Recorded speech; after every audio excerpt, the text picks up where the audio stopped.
Hey, everybody, pull up a chair, get out your favorite McNuggets, brand your favorite dipping sauce, because it is now time for Thursdela Thursday. We're going to destroy the city, baby. Whoa!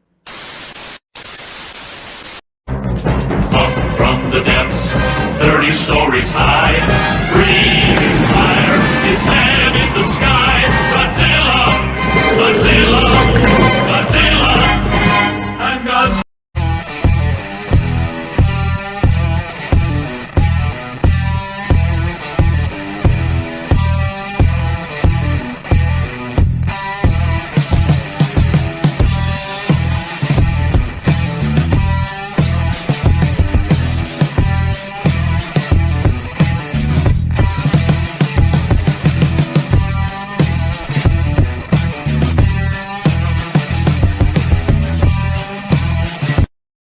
Well, hello, everybody. Welcome to Thursdela Thursday. I'm your host with the most that likes to marshmallow roast, Hebrew77, along with my broadcast partner and best friend in the whole wide world, good old Sagittariusly speaking.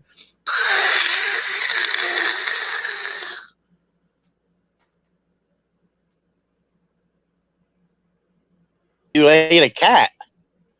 Huh? Well, what's that crazy sound that you're making? Is that Godzilla breathing fire? Is that what you're doing? Yeah. Yeah, That's okay. what it's supposed to do. Okay. Yeah. Gotcha. Well, okay, can I give it a try real quick? You could try, man. All right. Oh, man. Yours is even better, I think. Is it really? Did that do good? Yeah, I think All right, so. cool. I gave it a shot, but I think mine more or less sounds like an old cell phone cutting out. You remember how they used to do when you're going through a tunnel? Oh yeah. Like, hey, yeah. Where are you? Why aren't you? You're calling in? Like you're calling in sick for work. Yeah. Or you're running late. And Yeah. then your boss answers. Yeah, I'm running a bit.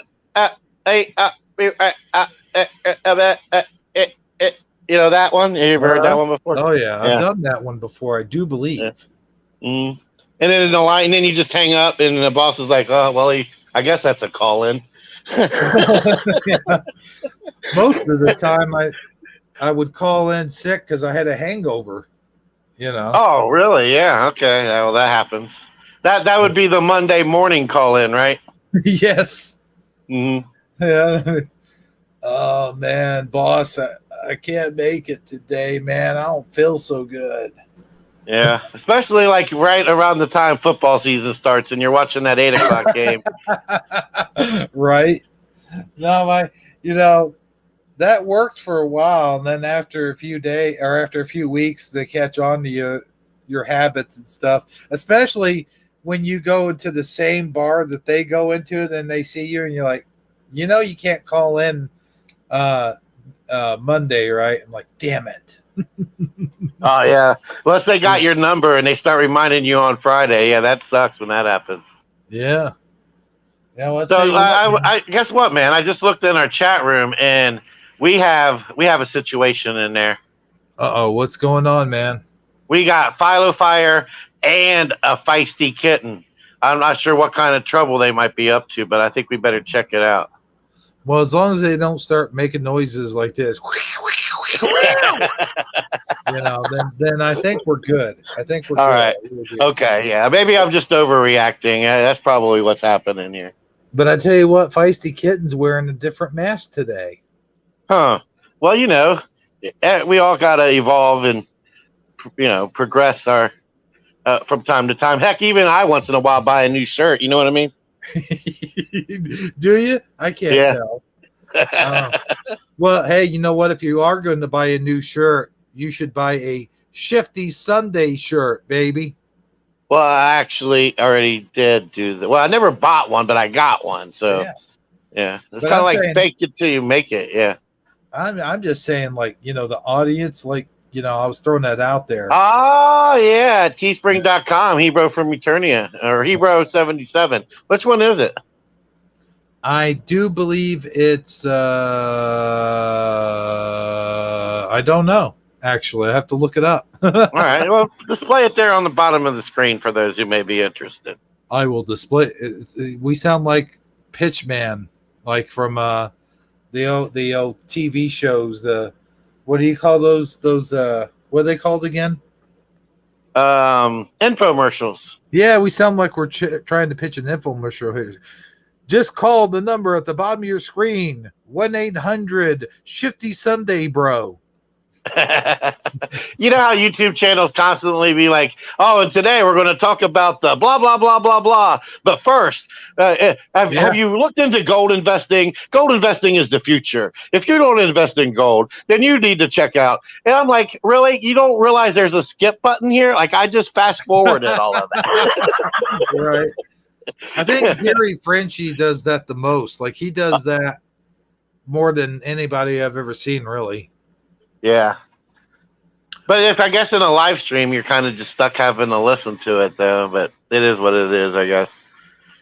I just started just a few weeks ago pitching my, hit the subscribe button. Or if you're feeling like you want to, don't miss a video, hit the notification bell as well.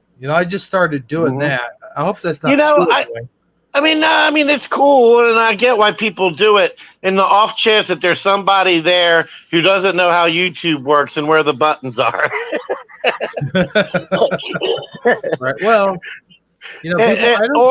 or just need a friendly reminder, to in case they're just so caught up in the information we're presenting that they forgot to subscribe, and then they fall asleep or log off and they go forget they forget the name of the channel. So, and what we've been doing wrong is we wait till the end of the show to say all that. Well, I guess we should, if we're going to say it, at least do it at the beginning, right? Yeah, I like Philo Fire's comment there at the bottom. Hebrew whore. Yeah. Yeah. I'm whoring my channel, guys. I know. Yeah. So the other night, speaking of whoring your channel, you had a special guest on, Bone Breaking Action. And I tell you what, man, that was a pretty cool show. I was checking it out in the behind the scenes here and there. I wasn't there the whole time, but I caught enough of it to get the gist of it. And I wanted to say, like, he doesn't really sound exactly like me. And I made this observation all on my own. But he did kind of, when he gets to talking and or laughing, he did resemble my voice just ever so slightly. And I didn't. Hey, speak of the devil. Oh my goodness. Is he there? Yeah.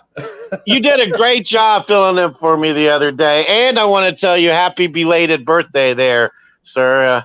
That was a win-win. So I'm glad it really worked out that way. So, but then when I would get up and I walked out of when I walked away from the phone, and then like the way that the acoustics resonated, I guess off of my speaker or whatever, that's when I started to notice it as I was walking back in the room. I was like, that sounds like I'm on the show. I wonder if he's playing a clip. And then I realized it was Bone Breaking Action.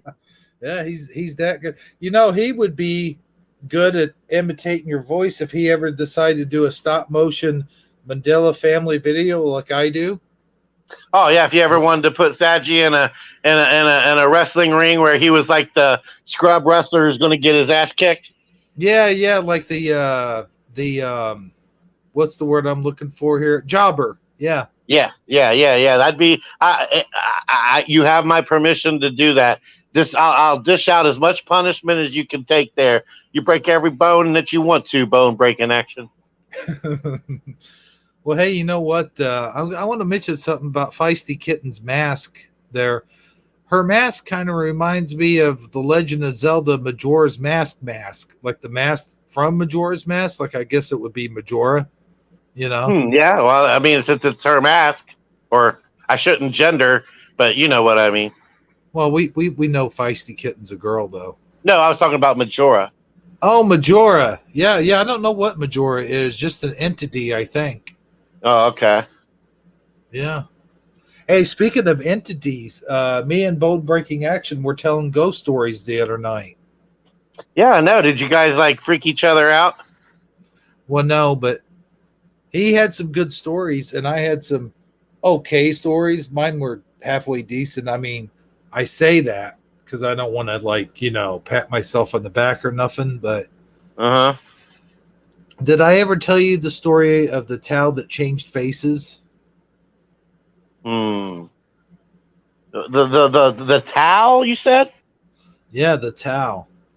At first, I wasn't sure if you said towel or town, but the towel that changed faces. Mm-hmm. I seen a commercial on TV with the guy from Seinfeld. He had a hoodie with a face on it, and it kept changing faces. Yeah. No, they are you talking about George Costanza? Yeah, Yeah, I like that commercial. I know it's kind of funny, isn't it? Yeah. But I no. didn't really even realize that the hoodie was changing faces to like the 17th time I saw it. Oh, yeah. That's how much I was really paying attention, huh? But go ahead. What about the towel that changes faces, my friend? Well, one night out of the blue, like our daughter's towel, like we have it hanging on the front of the bathroom door, Okay, that's a pretty and typical place to hang it, I guess. yeah, and it was in the middle of the night, and I looked up. I wasn't watching scary movies or anything like that, but I looked up and I saw this towel, and it started to form a face. Now, I mentioned this on last night's broadcast, but I'm going to recap because you weren't here, not last night, Tuesday night. But the towel formed a face, and I thought maybe, it's just my imagination. I'm just seeing shit, because it's in the dark and whatnot.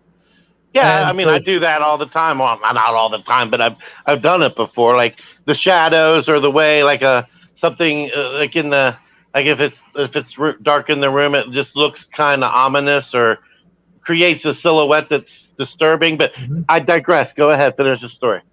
So I turned to my wife, and she was like almost going to sleep or whatever. And I shook her a little bit, and I said, "Look at that towel. Look at that towel." I didn't tell her what was going on with the towel. I didn't want to influence her thoughts or anything like that. She looks over at the towel. She's like, "Whoa, that towel's got a face on it." I said, "I know." I said, "What kind of face is it?" And she described the face exactly as I had seen the face. Now, had I just seen the face, or had she had seen a different kind of face, I wouldn't have thought too much of it. But it kind of freaked me out a little bit. We were both freaked out by it. And then my wife gets up and she takes her hand and she does this whole wipe thing, like bushes it down or whatever. And so then we go back to bed and we go to lay down. And then we look up, and not even 5 minutes later, the towel started to form a face right in front of us. Like it Oh formed wow! right back to the same exact face. No variant whatsoever. That's scarier than COVID-19 because it's got a variant. Yeah, it has. Seems like every time I turn on the TV, there's always a different variant. Like, we got people getting the. I don't want to go too far into it. People getting the Yeah. stab, as we call it, Mandela. I know, right? Now that we live in Stockholm, Germany in the 1940s, we got to speak properly. Yeah, I know, right? Yeah, we got to be careful what we say. We're being censored. But no, it's like, oh yeah, we have this, but now guess what, people? There's variants of it. They're like, there's the Delaware variant, or what? Not Delaware. What they call it? I forget. Delta. Delta variant. Yeah. You've heard of Yes. that, then? I take Yes, it. I have. Yes, I've heard the word Delta come across the airwaves a couple times in the past, a week or so. Yeah, that's what's trending. Yeah.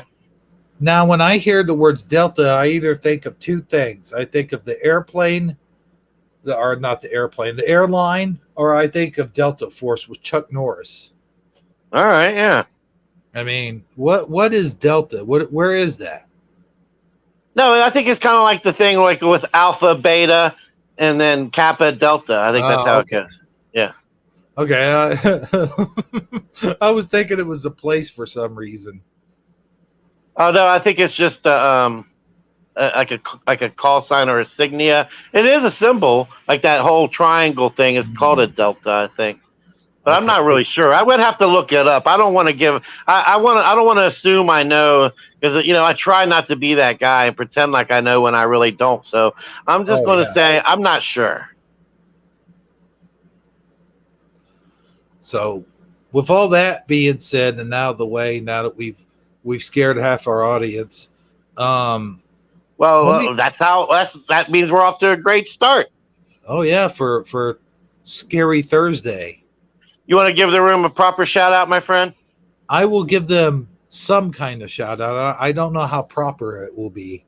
All right. But Well, go right on ahead and do that. But before they all run off, let's acknowledge their presence.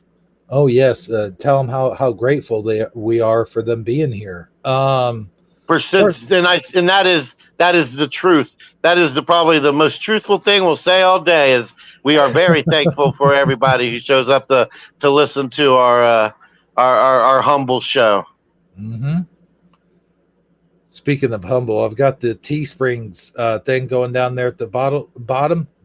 Why did I say bottle? At the bottom. Mm-hmm. But anyway, with that being said, we got Philo Fire here. Nicole Ackerman is back. I like seeing Nicole Ackerman. How you doing tonight? Bone Breaking Action joined us, as well as Miss Connie Joe. Miss Connie Joe, it's been a minute. How you doing? And of course, we have Feisty Kitten. It's been a minute for her too, if I'm not mistaken. You know what, Saji? I think they heard a rumor that you were going to be back, and that's why they all showed up, because they know that you've been back on the shows more frequently. You think, huh? Well, I don't know. As much as my ego would love to believe that is true, I'm just going to go ahead and assume that it is. I'm just kidding.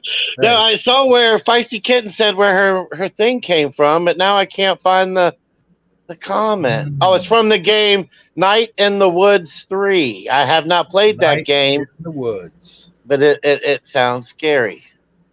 Well, she's got a scary avatar there, my friend. Mm-hmm. Well, see, I'm looking at it through a phone, so it's about the size of a peanut. Yeah, about the size of my pinky, the nail of my pinky. Well, there you go. I made it bigger. I hope that helps. By putting. Hold on, I can. Now that you put it there, I can zoom in on it. Mm-hmm. Oh wow! Okay, yeah, I see. Oh, you know what? He looks like he drank as much coffee as I do all day in 10 minutes. Yeah, those eyes are just big and wide, huh? Or I should say, they're just as big as they are wide. But you know what? If I was a character in a scary game, I would have my eyes wide open too, my friend. Yeah, there has been a lot of drama going on, CJ. I tell you what, I don't know what's going on in your life, but I hope everything's going well. I'm sorry if things are shaken up for you as well, but I think all of us within the community, at least, there's a lot of stuff going on. There was stuff going on with me. There was stuff going on with Saji. There was stuff going on with Armor, stuff going on with Bone Breaking Action, and stuff going on with Keith's dad. And I'm really not sure what the heck went on with Keith's dad, but I haven't heard from him in 3 weeks. I hope he's doing all right, and everything's okay with him. Yep, ditto. I really do hope he's okay, and I hope we hear from him soon. And until then, we'll just keep him in our thoughts and prayers. Yeah. And, speaking of drama and reality and shifting and all that kind of stuff, I was thinking about this the other day, and just kind of doing a little retrospect, so to speak. And it seems like, when you go back and you look at like footage on TV or like actual camera footage of people like congregating places, concert footage, things like that, graduation ceremonies, home movies, whatever. It just seemed like, and I realize times have changed, and I get all of that, but it just seemed like there was a time, like most of my young adult life, if I was pretty good at avoiding drama. Like if you didn't go out and get and look for drama, you could and you kept to yourself and you minded your own business and you didn't bother nobody. You could live a pretty drama free life for the most part. Not saying shit don't happen on occasion, but let's say 90% of the time you could have a peaceful, quaint existence. You know what I mean? Oh yeah. But now it seems like you actually have to work at it. Like you have to keep like your head on a swivel, your radar on full blast, and you have to keep your discernment on anybody that you approach or talk to because you don't know if they're a potential drama. You know what I'm saying? And even on not even in real life on person, but also with your interactions on the internet. You go into a chat room, you start talking, everybody seems to be getting along just fine, and you say something and all of a sudden somebody starts attacking you and you're like, what the hell, man? I'm just here trying to watch the show like anybody else. What's your major malfunction? Have you noticed that it's kind of turned this way, or is it just me, or am I the only one? And this applies to the chat too. If you're listening and you've experienced this, let us know. But go ahead, Ibra. Well, I gotta say, I noticed the last, I don't know, month and a half or so, there's been drama unfolding, and there's been in real life as well as on the internet. But a lot of it seems like, I used to live in such a nice neighborhood and everything, and it still is nice. Don't get me wrong. It's not like East St. Louis or anything like that, or the west side of Chicago. It's not anything close to getting that way, but it does seem like we have 2 abandoned houses. There's one here on the corner, and there's one right next door to me. And actually, I told the whole story about my car windshield getting busted because 2 dudes were fighting out in the middle of the street, and one dude threw a concrete block at the other dude. Yeah, and that's a perfect example. Yeah.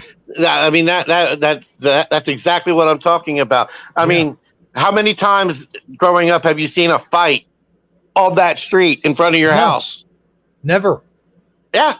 See what I'm saying? It's like the drama is finding its way to us no matter how hard we try to avoid it. You know what I mean?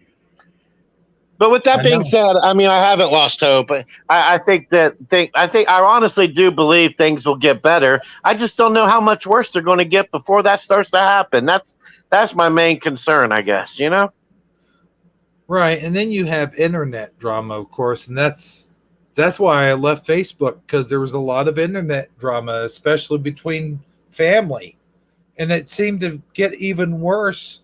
Like it was really bad during the election. That's when it blew up totally, if you know what I mean. And then just here lately, it's been mask this and no mask that, and vax this and no vax that. And it just seems like it's funny you say that because I'm sorry, I don't mean to cut you off. Go ahead. No problem. Go ahead, man.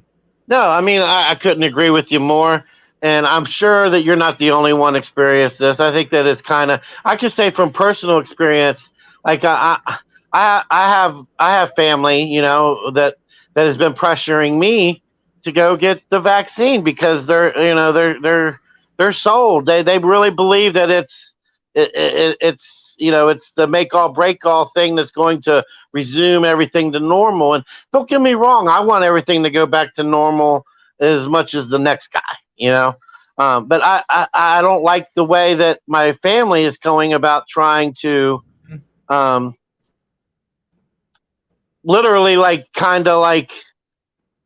I don't know, they're acting like they're going to shun me or not invite me over or disinclude me in anything going forward if I don't go get vaccinated.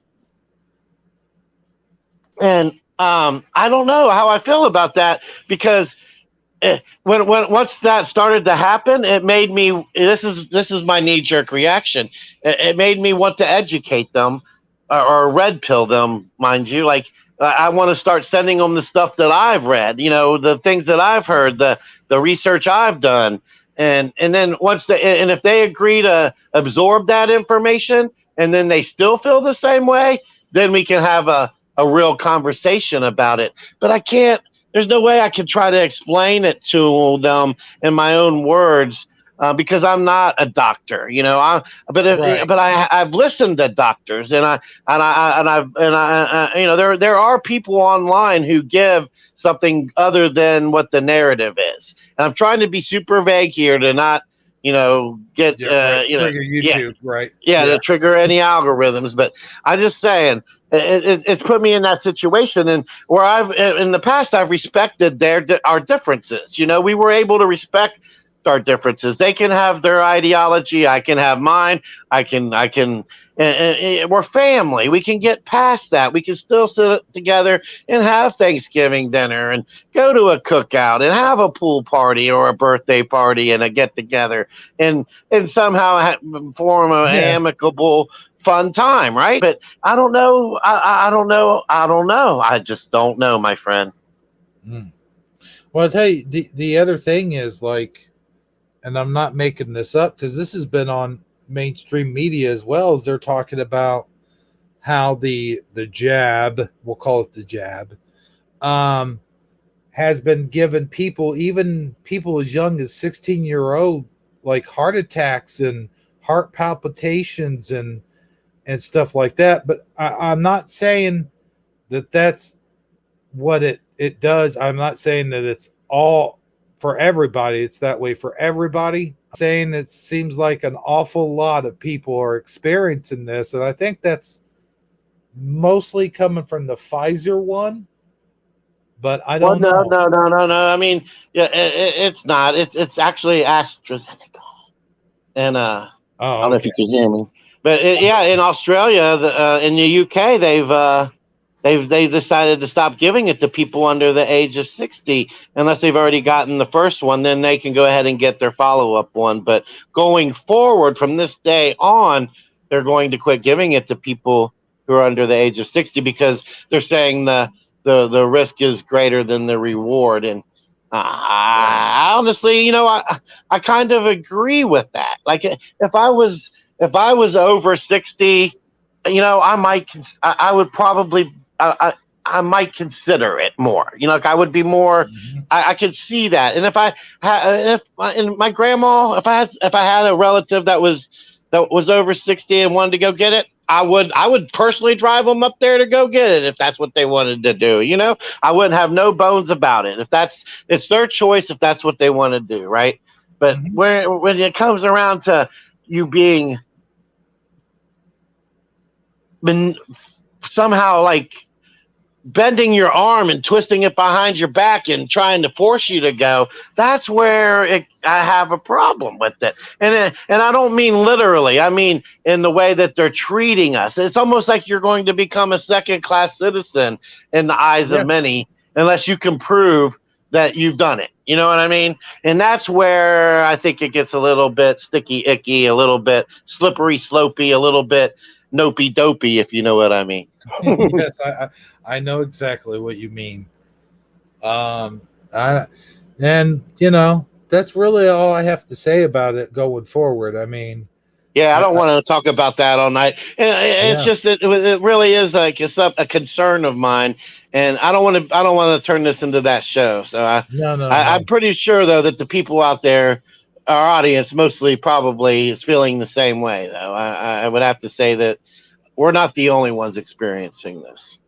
right. And then just one last note is something that Phil Fire came up with, and they're not only twisting your arm, so to speak, but they're just doing it in outright bribery too, That's what which I just is saw. She put that in the comment. Yeah, they're yeah, offering you the world at this point, and I really do think that if you can hold out, if you can hang tough, and whatever decision you choose, I don't again I don't have no bones about it. Just don't try to make the other person do what you think you should do. Do what, and then if you know, that's just the bottom line. And then I say all of that to say this: I think if we can hold tough, it's going to become an afterthought. I think they're already on. I think they're already putting. You notice the mainstream media is already starting to put these updates, and they're no mhm, longer giving us case counts and death counts, and everything's starting to open back up.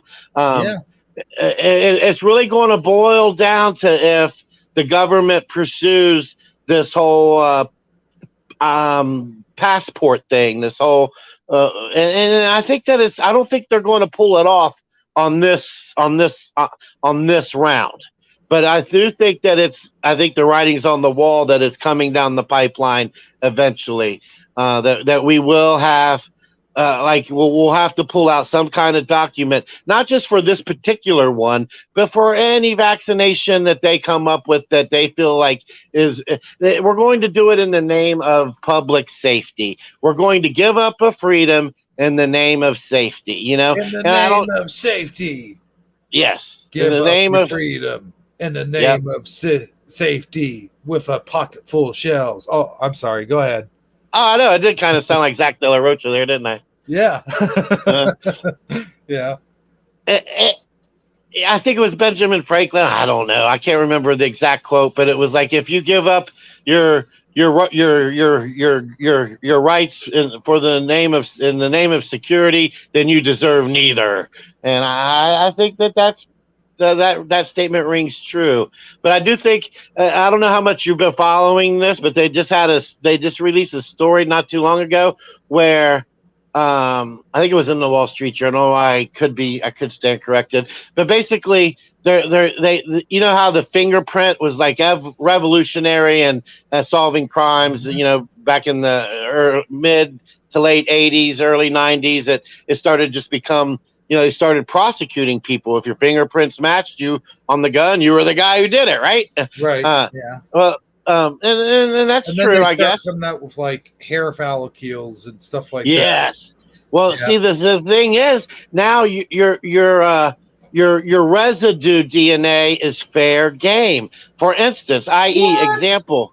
Yeah, if you when you let's say when you throw out your trash to the trash collector, and you have your cigarette butts and your tissue papers and your napkins, and they're all sitting out there. If the police are investigating you for a crime, they could go through your trash, grab your DNA, take it to the crime scene, and if it matched the DNA they got from the crime scene, then they got you, and it's just like that.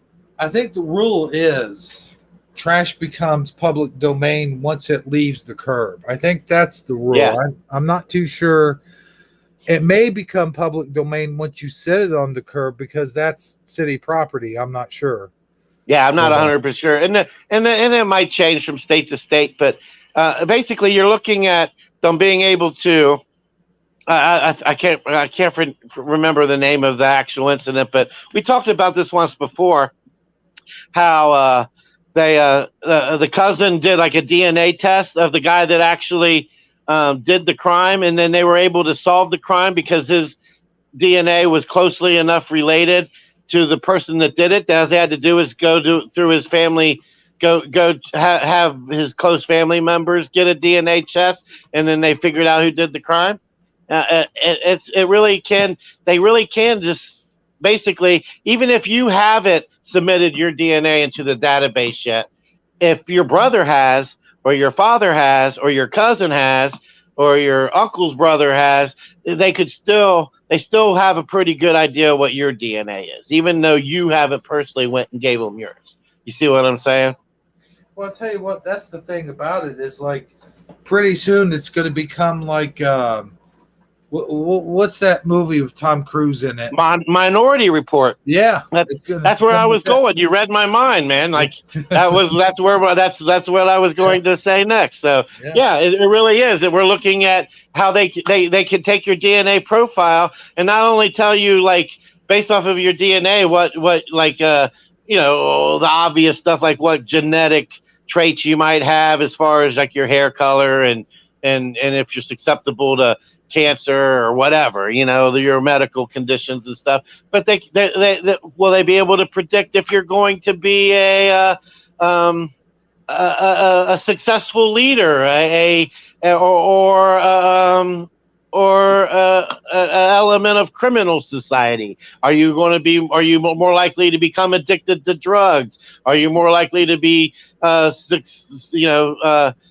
gambler or bad with money or you know, where does it end? You know, I mean, where does the rabbit hole end, my friend? And I don't know. It's definitely something to think about. That's all I'm saying.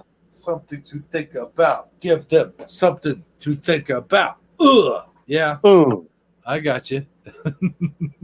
Yeah, Oh but you know man. what? I spend way too much time listening to truth or broadcast and conspiracy radio. Though that's my problem. I'm hooked on that shit, man. Well, I know, but you do bring up a lot of good points, and I'll tell you what, man, it does make for a really good topic. It's making for a really good show so far. So I am glad that you brought it up, and I do want to add a little bit to that. Is that as we go along, like we have already seen, like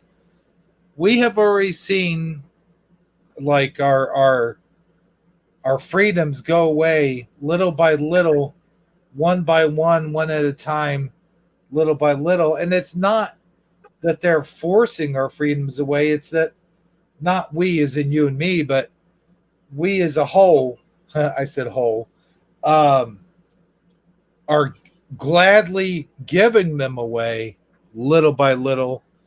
And then also, they use the excuse of this, the code beer, you know, the code Hmm. beer Well, let fires me tell you this. I got an is idea. a way to I, get our well, hold on, is a way oh, to go ahead. get I'm sorry.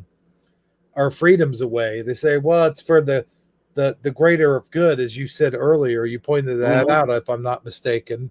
Well, that's another take And on it. Greater good. Yeah, yeah, that's another way they're pitching it at us. Yeah. but I mean, like you said, pretty soon it'll be well, everything will be fair game. Everything being, we're all we have to do is just think you're going to commit a crime, and whoosh, they'll whisk you away over to prison to be frozen in a cryogenic cell somewhere. Right. And who's to say that I'm not saying that the DNA is inaccurate, because I'm sure that, I mean, for the most part it probably is, right? But there has to be, I mean, it can't be foolproof. I mean, samples can be contaminated, samples can be swapped. You could be set up or framed. I mean, there is it's not a foolproof system, is what I'm trying to say. There's definitely room for corruption in it as well. So Human error. I mean, think yeah, about yeah, human error. I mean, all of that stuff. Yeah, true. And then also, I mean, let me tell you this. I had an idea for a movie the other day. okay. All right, so imagine this. Okay, Imagine if it's you will. imagine if you will. All right. Yeah. World War. It opens up. Opening scene. It's the end of World War II. Okay. Mm-hmm. All right. And in Germany, they're trying to get all the scientists that because Germany had the best, smartest scientists for some reason at the end of World War II, and Russia and the United States were trying to get them. Albert Einstein, i.e., most famous example, right? Werner von Braun, maybe another example if you know who he is. If not, look it up. All right. So Okay. I'll do that after the program. all right. Well, basically, he was the guy who invented the V2 rocket for Germany, and it helped them almost win the World War II. The D2 rocket. I should have known. Yeah, so they brought him over to head NASA, right? And we call it, the space race, right? We bring these scientists over in the name of technology, the new technological race, in the name of getting to outer space first. But really, it's just to build up our military industrial complex with the best weapons. But the public, as far as the public's concerned, it's just so that we can put a man on the moon. And Yeah. I know it kind of resembles reality, but it's really just fiction. All right, and they create a cabal state where they're going to slowly indoctrinate our youth through our education system and television programming. All right, and everything's going fine and dandy. We've made deals with all the great superpowers, and everybody's happy and content, and everybody's going about their daily lives as if nothing is wrong. All right. And then all of a sudden, And in 2016, a non-politician, a reality show host, if you will, gets elected president. Okay, and he's not part of the complex. He's not a politician. He's not in with the cabal or the deep state or the the powers, the hidden powers behind the curtain. And somehow he manages to pull off a victory because the United States population is just sick of politics as usual, and they're like, well, this guy, at least he's not a freaking, at least he's something different. Maybe we'll get something different. And the cabal, the deep state, the secret societies, if you will, they can't believe it. It really happened. The people elected somebody besides one of us. So for the first time since World War II, it actually happened. So anyway, and then 3 years into his presidency, he's got the black unemployment rate at the lowest ever, the Asian unemployment rate at the lowest ever. The economy is booming. I mean, everything is just looking really bright for America, and he sticks it to everybody who's been sticking it to us, right? Like China and Russia and all those other people, and he starts working towards peace in the Middle East, and all these other powers are like, dang, what's going on, United States? I thought we had a deal. I gave the last president's son a real millions of dollars because we had a deal, man. What's going on here? Oh, anyway, the next election, is coming up, and there's no way he's not going to get reelected because everything's looking great. He's sure to win again. Well, what do you know? There's this Wuhan laboratory in this Wuhan state, right? And like this weird thing happens, and it causes everything to go south. And I don't know. I haven't finished the book yet, but what do you think of it so far? Well, I got to tell you, it is worth. It's worth a read, I guess, as you would say. As good old Geordie LaForge would say. Don't take my word for it. Check it out yourself. Do.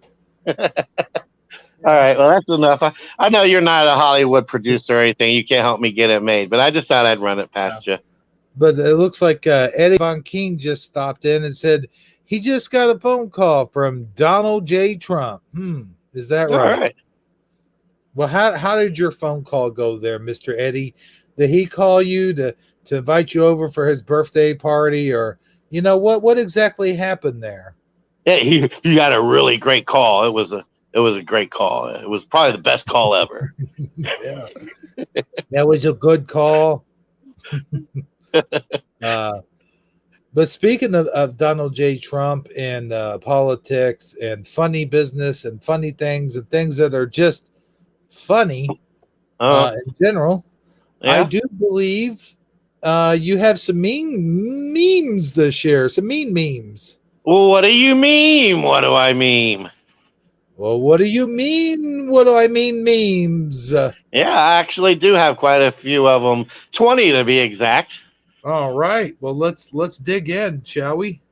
All right. Yeah, I think this would be pretty good timing for our "What do you mean? What do I mean?" segment. All right. Let's. I'm hungry. We need an intro, like a short little 30-second intro for this segment, my friend. I don't know. I mean, for future reference. You don't have one now, that's fine. But I'm just saying something to make a note of it. I'll put it in my notebook. All right. My little black book. Since I can't use it for women's phone numbers anymore. Just saying. Yeah. Well, yeah. Now that you got a cell phone, it remembers them all for you. Yeah.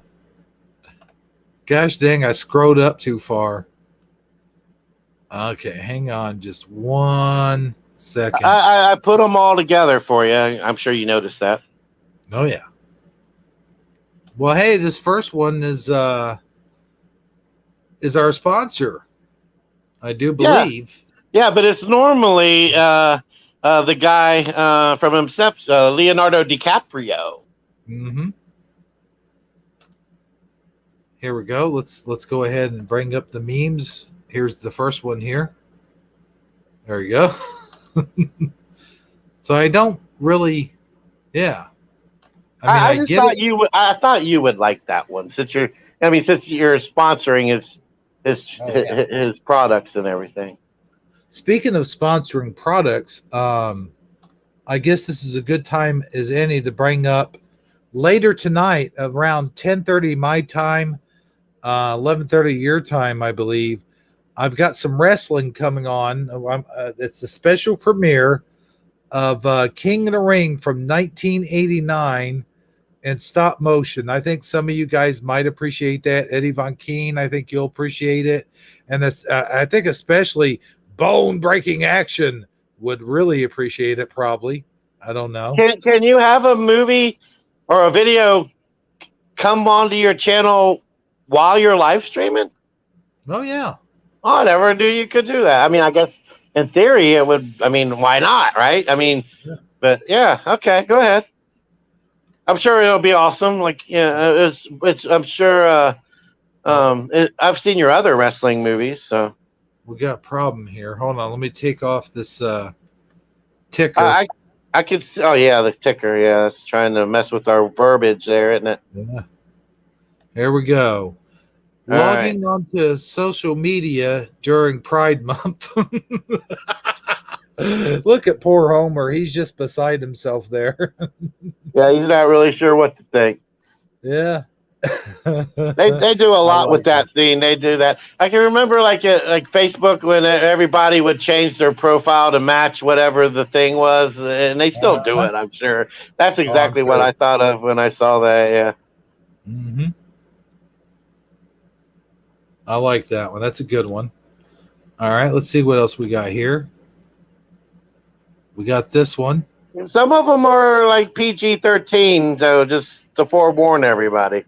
Forewarn everybody. All right. I got you. Here, what do we have here? We have Trump with a birthday cake. What's the story behind this one? I know it was his birthday here recently.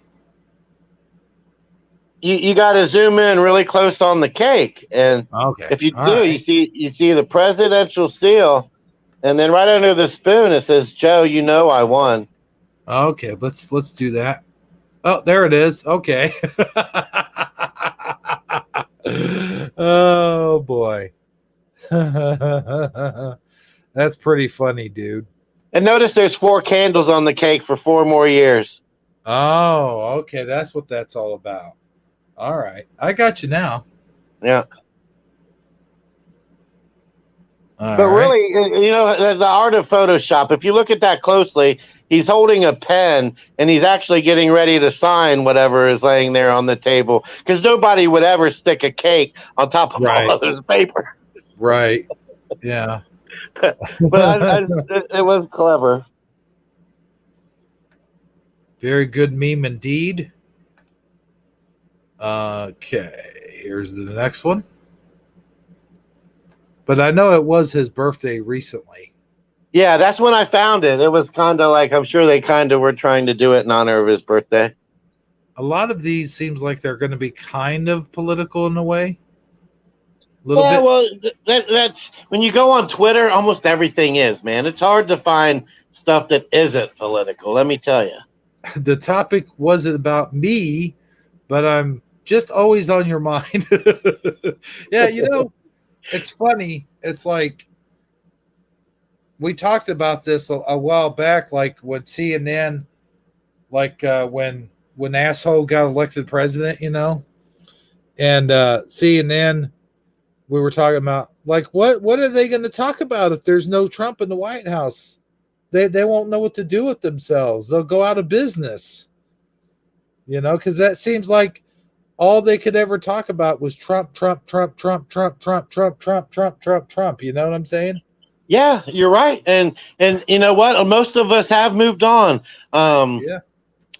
And I would say even CNN still brings them up a little bit or whenever they can. And it's funny you say that because I took a screenshot earlier and I'm Screenshot. gonna let me grab this real quick. Okay.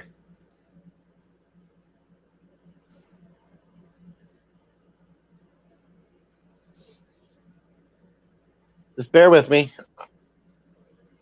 All right. Well, I'm talking amongst myself here. We got Eddie Von Keen, number 45 and 47. I'm back, Bill just so you know. Fire says HBBD Mr. T. Oh, wow. Was it Mr. T's birthday? Huh. I didn't Huh. know that. Mr. That's Trump. cool. Oh, okay. Mr. Trump. Oh, okay. It says Mr. T. Well, you said Mr. T. So I got kind of confused, you know? All right. Now, if you can go and I didn't put it with the other ones. I sent it to your personal. I don't know how hard it is for you to flip back and forth or whatever. But somebody was able to take a close up of Joe Biden's notes when he was standing at the press conference after at that G7 convention that he was just at in Geneva. Mm-hmm. And they got a close up of what he wrote, what he had, his talking points were, what he was planning on saying. You know what I mean? His talking points. Yes. And I just sent it to your regular thing. If you could, I took a screenshot of it. Right. There we go. All right. And this you can see there. It's really Fox News G7 meeting. Okay. And let's zoom in on this. Okay. Well, I don't know if I can or not, but I'll. Well, no, I'm doing it. DOJ talking points. Now don't do it for me because then I can't see it. Yeah. All right. Sunday, June 13th, 2021. Trump abused power. Trump Department of Justice out of control. Now we have to clean it up. I've made it clear this Department of Justice will reflect my values and principle priorities, not Donald Trump's. I mean, Yeah. enough said, right? Right. Yeah. That's all they can't. They just can't let him go. They Nope. can't stop thinking about him. They can't stop talking about him. And their guidelines for what they would do is just the opposite of what he did. Yeah. That's all it is. It's like, okay, what do I do? The opposite of what Trump did. Okay, thank you. You know, either that or it's always, it's either what would I do? You know, the same thing that Trump, just do the opposite of what Trump did. Either that or, just do the thing. You know the thing. There's enough other things going on in the world right now that we don't need to. You have a border crisis. You have a pandemic, air quotes. You're in a Geneva Convention meeting with world leaders. You're the president. Act like one. Talk about something besides the hater that you want to hate on, right? Yeah. Yeah, I agree. But no, let's move on. Let's get back to the what do you mean? What do I mean? But that particular meme sparked me to make sure I'm always on your mind, right? And that's Right, the example. That makes sense. All right, let's see here. I think I went backwards a little bit. And there's a lot of memes here, brother. I like this one. I'm going to click this one. Go ahead. So we have here Bob Ross, right? The painter, you know the guy. Mm-hmm, yeah.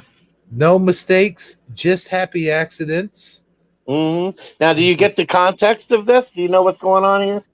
Well, I know he's got some Parmesan cheese that he painted there.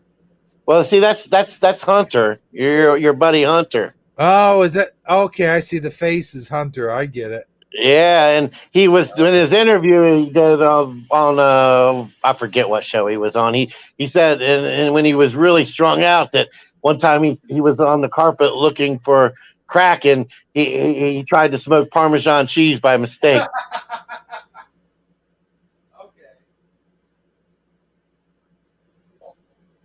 So yeah, that's what inspired this meme. See, if you didn't know about that backstory, then you wouldn't get the meme. See what I'm saying? Well, yeah, that's why I figured I might want to, fill in the blanks for everybody. Well, I'm glad you did, sir. because I needed that, because I didn't even. I kind of remembered that story, but not really. You know what I'm saying? I know what I know what you're saying, man. You caught me in midlight of my cigarette. Oh, I'm sorry. Oh no need to apologize. Speaking of lighting a cigarette, I think I might do that here in just a second. But here's our next meme, man. Here's the next one.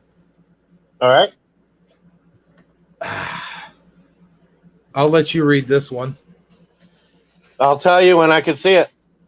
Oh, okay. What do you mean you can't see it? Oh, I'm sorry. There you go. Homemade apple butter, and then you read the title. That bitch did what? Homemade apple butter. That bitch did what? Yeah. I said homemade apple butter. Why do you keep asking me what the bitch did? You going to buy some homemade apple butter or what, man? I think I'll pass it. The homemade it. Fine. Buy one, get one free. That's okay. Oh, man. Hold on. I mean, it's bad enough that he put the HO in the way he did, but then he left that huge space. Like, it's almost as if you wonder if they did it on purpose or if they're just that illiterate. Which one do you think the case is? It could be a little bit of both, or maybe they're like horny Hunter Hearst Hayden there, and they're just on crack. Yeah, I mean, I can see how it might drum up business, but that's enough about that. Yeah. Well, you know the reason why I said horny Hunter Hearst Hayden, don't you? Yeah, I do know about it. Okay. Is he here? He's here, my friend. Well, hot diggity darn.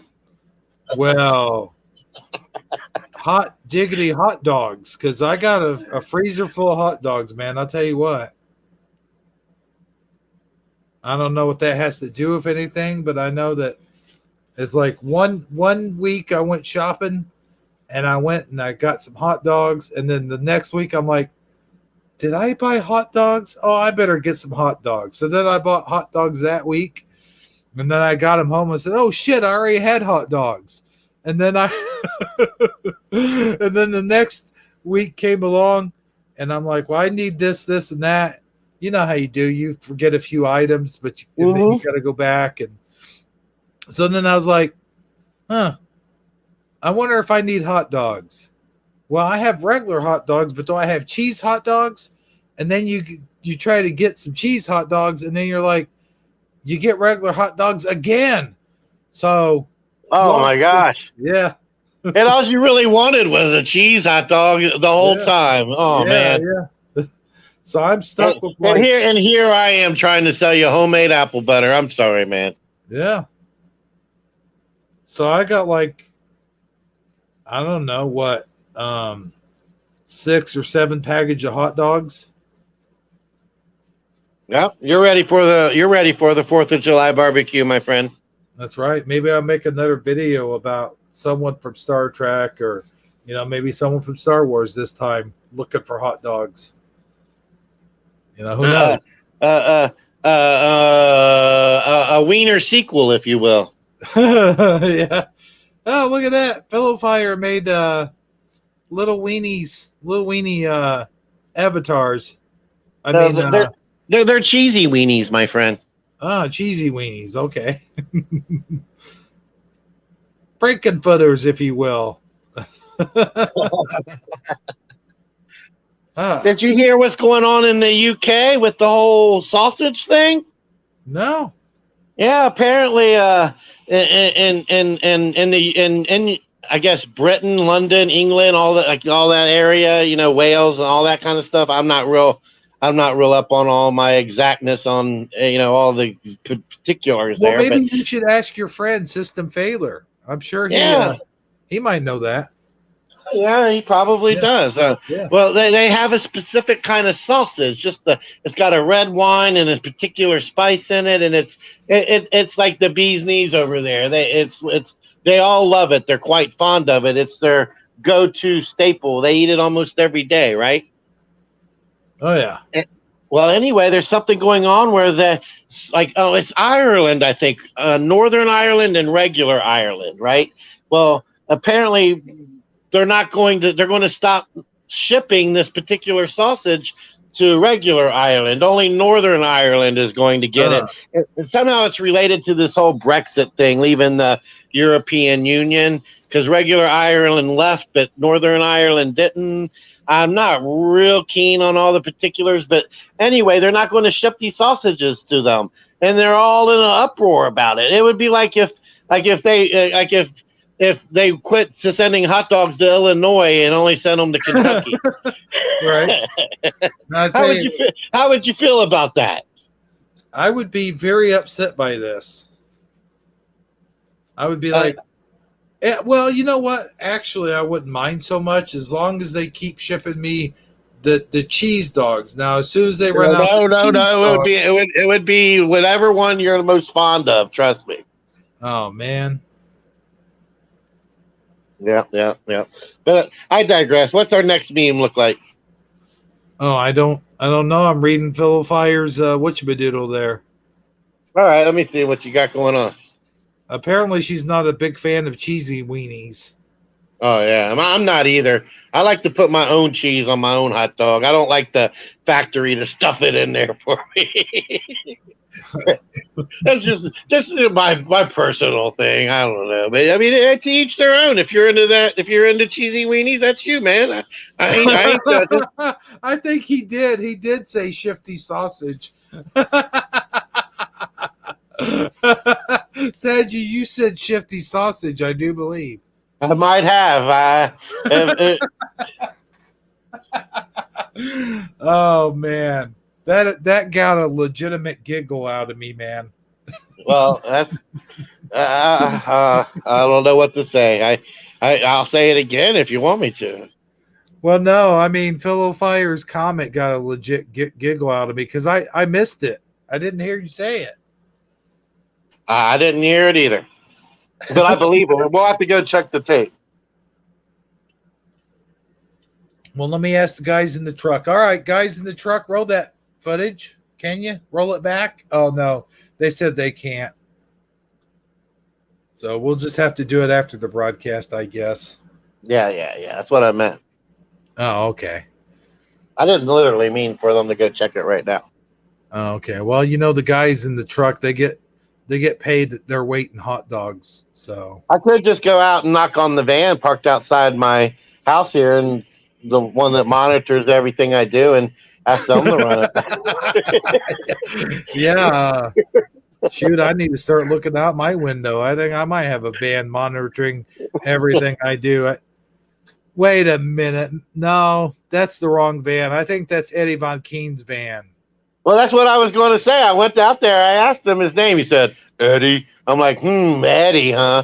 I was like, are you any form of royalty? And he just shook his head. So I assumed it wasn't Eddie Van King, if you know what I mean. Yeah. Well, at least I don't live down by the river, you know. Well, that's true. Or live in a van down by the river. Speaking of van down by the river, check this out. Yeah, Ben and Jerry's new flavor. Yeah. Brain freeze Biden. I'm telling you that this is going to be a bestseller, my friend. Oh man. Oh my goodness. Not too appetizing, but you know. It certainly would be his sort of ice cream, I'll tell you. You know, it's funny because when I saved the meme, I didn't realize that was his face. I was just so fixed on the logo. I just assumed that was ice cream in the tub. But no, it isn't. No. Okay. I think we set off Hunter Hearst Hayden. Well, I mean, it is his dad and everything. It's to be Oh, yeah. expected, I guess. Let's see here. Wait, what did I just do? Okay, hang on just 1 second here. I'll let you read this one because you kind of talked about it somehow. All right. And I got to be honest with you, I really don't get this one. This is All one right. of those you'll have to explain to me because I'm a little slow. Well, maybe you just, you haven't heard the backstory behind it. So, yeah, when I see it, I'll be happy to. All right, here we go. All right. So basically, this is Kamala Harris keeps not going to the border to address the border crisis Right. here until just recently. So, have you been to the border? I've never tried oysters. What's your point? So basically, she's acting like she don't understand the question, or she thought he said something else. You see what? Okay. Yeah, I saw this one and I thought, is there something I'm missing? Something that she did with oysters? I don't know. It totally went over my head, man. This is probably the least funny of all of them, but I just included it because you got to have the least funny one in there. So, oh yeah, this is it. So this is as bad as it gets. So if you even slightly chuckled at this, you should at least slightly chuckle at the rest. oh, I got a good laugh at this one. This next one coming up here, I really like this one. I tell you, back in my youngin' days, I wish I could have gone to a bar wearing a shirt like this. You know. Here, let me Yeah, I make thought that this one bigger. was hilarious too. Hold on. Oh, I can't make it any bigger. That's okay. We can see it. The shirt says "Drink until you want me," and I think the rest is kind of self-explanatory. But Right. he does look like he's standing there, wanting her to hurry up and finish. Yeah. That's a big mug of beer or whatever that is. Yeah, it looks like it's going to take quite a bit to get her there, doesn't it? Yeah. I tell you. But you know what? It looks like she's trying, so we got to give her credit for that. Yeah. But I digress. Maybe they were just doing this as to be funny. That's what I have to assume. But it looks like an all natural moment, like somebody just happened to capture on film. So I'll let you decide I'll let the viewer decide for themselves, I guess. And I hope nobody's offended by this. Yeah, me neither. Well, at least not in a bad way. I don't think so. I think our audience, for the most part, they can take a good joke just as the rest of us. I mean, hey, look at my my Mandela Effect movies. Half of our audience watches those. So I don't think we have any snowflakes in our audience, friend. Yeah, no, I agree. I was reading the chat. Philo Fire said Getting a tap. Yeah, get a keg. We did have. Well, never mind. I'll shut up. But then here's the next meme. If you guys were offended by that, you're really going to be offended by this one. I'm not afraid to push the envelope, my friend. I noticed. Yeah, you push it until you throw it right out the window. There we go. All right. Man. I think this one speaks for itself, but at the top you have liberals and at the bottom you have CNN propaganda. And I think everybody knows what's going on there. I got one question, though. Yeah, go ahead. Why wouldn't the liberals be at the bottom? Good question. Because it's more funny when you see the top image first, I think. Oh, I guess so. Yeah. Yeah. But the other question I have is, what in the hell did this guy drink? I know, right? Stream. I mean, good Lord, look at that stream. Yeah, well, I have to assume that's a water hose because I don't think that any human male is physically capable of creating such a velocity, my friend. You wouldn't want this guy at your bonfire, that's for sure. Well, you would in case it got out of control. Yeah, I guess that's a good point.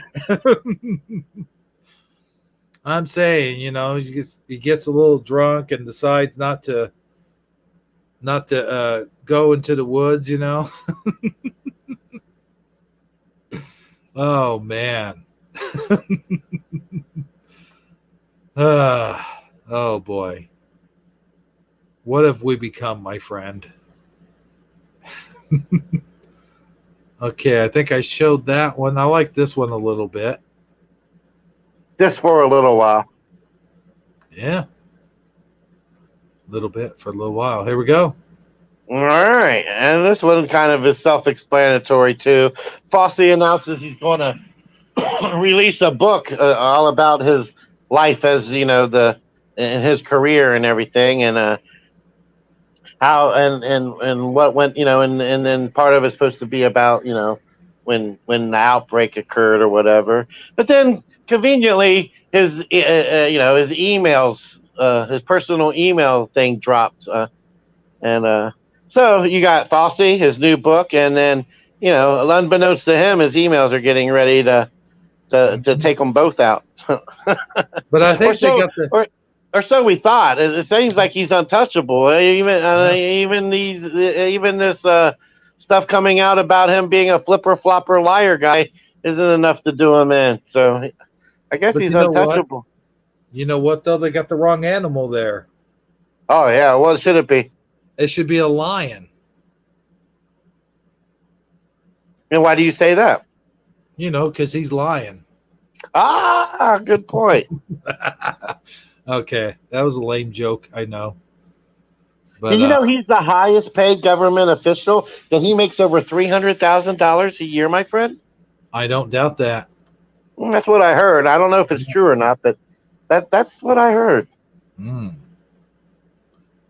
Yeah, I was gonna say, don't be spreading rumors now.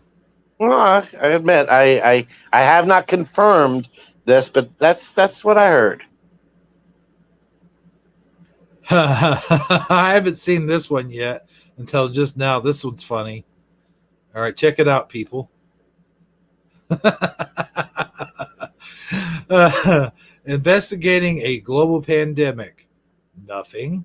Investigating January 6th. All those microphones. Oh, Yeah. man. That's the truth, my man. That is the truth. Yeah. For sure. For sure. Yeah, that one's pretty good. I got to admit. That one got me. Okay, now this one kind of needs explaining, I guess. Oh, okay. No, I get it now. I see. Mm-hmm. Mm-hmm. Look who was right all along. Mm-hmm. Yep. Look at that smug grin on his face. Yeah, that's a face only a mother could love, or 30 million Republican voters. But let's see here. We're not going to say what the first line says. Right. we'll just say something that rhymes with it. Maya Nora meme works. The Corona beer. The Corona came from yeah, and Hunter Biden's laptop was real. Lafayette Square was not cleared for a photo op. The Russian bounty story was fake. We did not produce vaccines before the end of 2020. Oh, we did produce vaccines before the end of 2020 in record time. Blue state lockdowns didn't work. Schools should be open.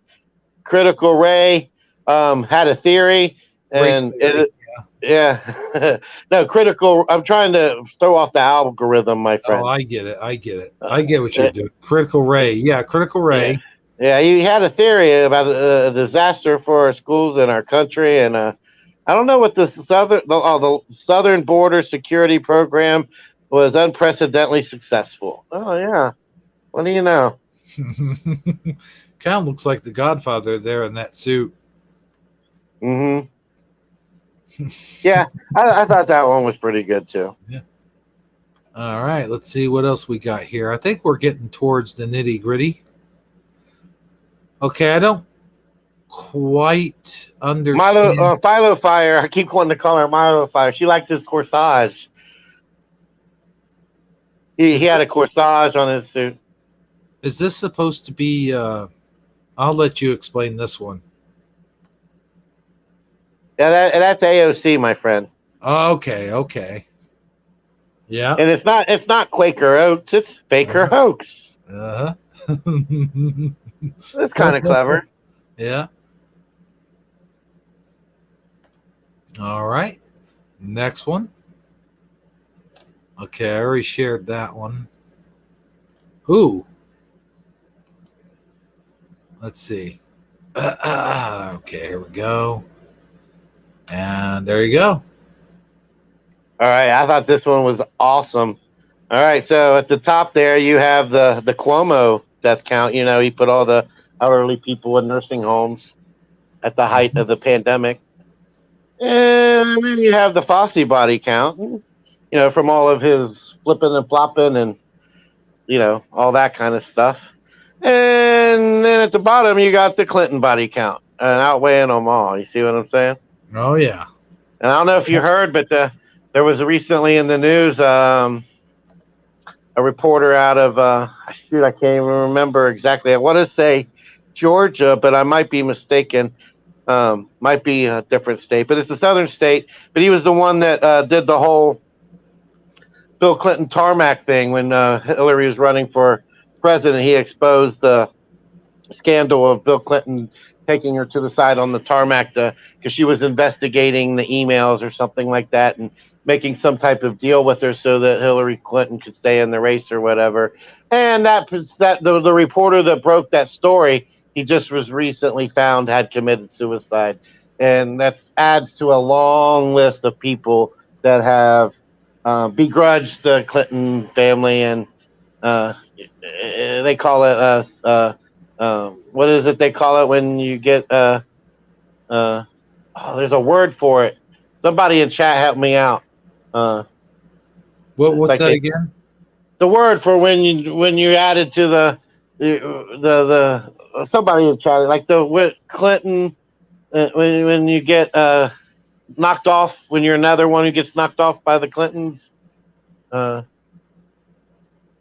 Sided shark. Yeah, I keep getting that shark in my head. I can't think of it now. But anyway, there's a word for it. It's a term. It's famous. Maybe someone already typed it. Let's see. I think we're getting blanks here. Yeah, I can't. Arkansided? No, that's not it. You don't know what I'm talking about? No. All right. I can't think of the name of it now. Maybe it'll come to me later. Got too much stuff in my brain, my friend. Yeah, you got to push something out to put something in there. Mm-hmm. Yeah. But hey, here's what I think. I think this is the last one, and I think this also applies for us too.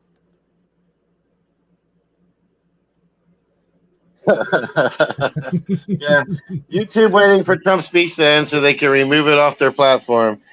Yeah. Now, what is this a famous photo? Like, it seems like I feel like this photo I should have recognized it. Like it's like a famous murderer or something. He was waiting for something to happen before he murdered somebody or something. I don't know. It just kind of seemed that way. But no, this is YouTube waiting for us to end our broadcast so they could take it down. Yeah, I saw the other day where Eddie Von King had thought your singing had caused you to get shut down, or either that or he was making a joke about your singing. Yeah. But it was actually a TikTok video that you played, right? That caused our last Thursdela Thursday to be off the air for about 48 hours. Oh yeah. But yeah. You know, I got to mention this. Michael Fontaine just popped in. All right. Yeah. So there you have it. There's Michael Fontaine and Michael Fontaine. Red Jesus Radio in here as well. Well, hot diggity darn. Good to see you, though, Michael Fontaine and Red Jesus Radio. So, hey, before we hop on our next subject here, which Are we done with the memes? Oh, yeah. Okay, I didn't realize. Yeah, that's all of them. All right. But before we hop on our next subject here, which I think has somewhat to do with the paranormal, if I'm not mistaken, but I'm not going to jump to conclusions because we did do a lot of talking about the paranormal on our Taco Tuesday, and we talked about Ed and Lorraine Warren, and I showed some clips, and we talked about ghost stories and ghost things and stuff like that. And this next article, if I'm not mistaken, kind of goes along with that whole thing.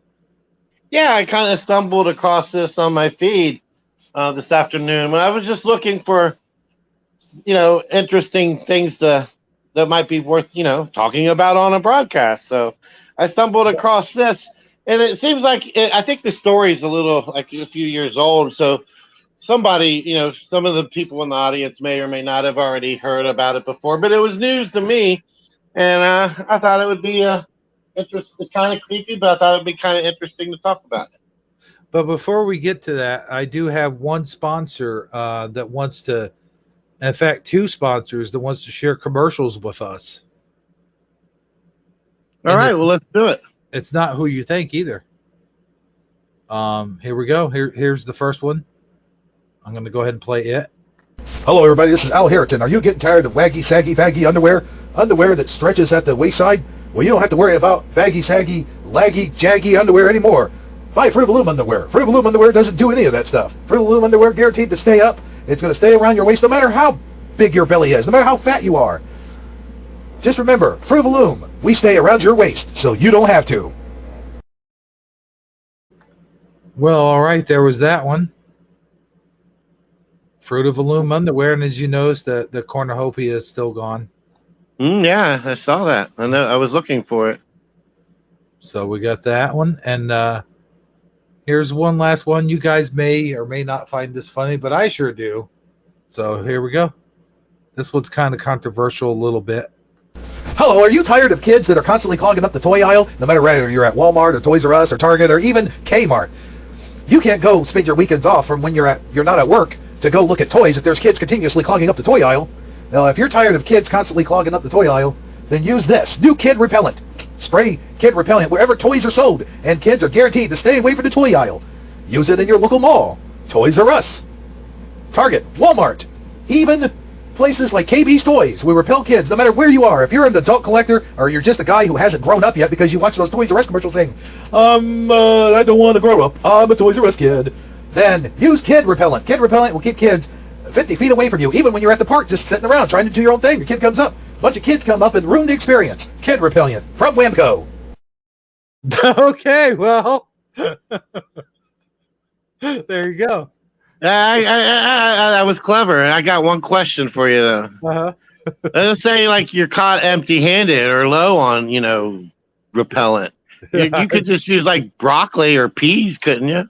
Well, yeah, I guess that would work too. Yeah, most kids do hate their vegetables. Mm-hmm. Yeah.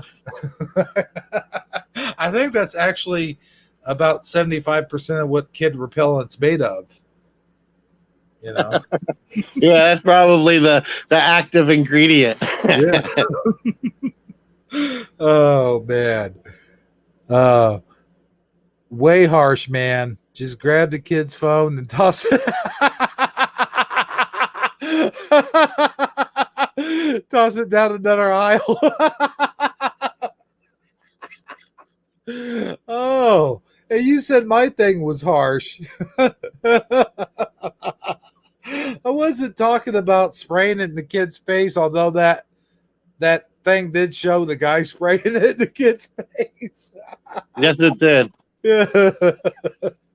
Yeah, that would. Most kids today are always on their cell phones, so that is a good one, Philo Fire. But anyway, from the entertainingly wacky to the serious snacky. I mean, slacky, not slacky at all, because you actually did your research on this.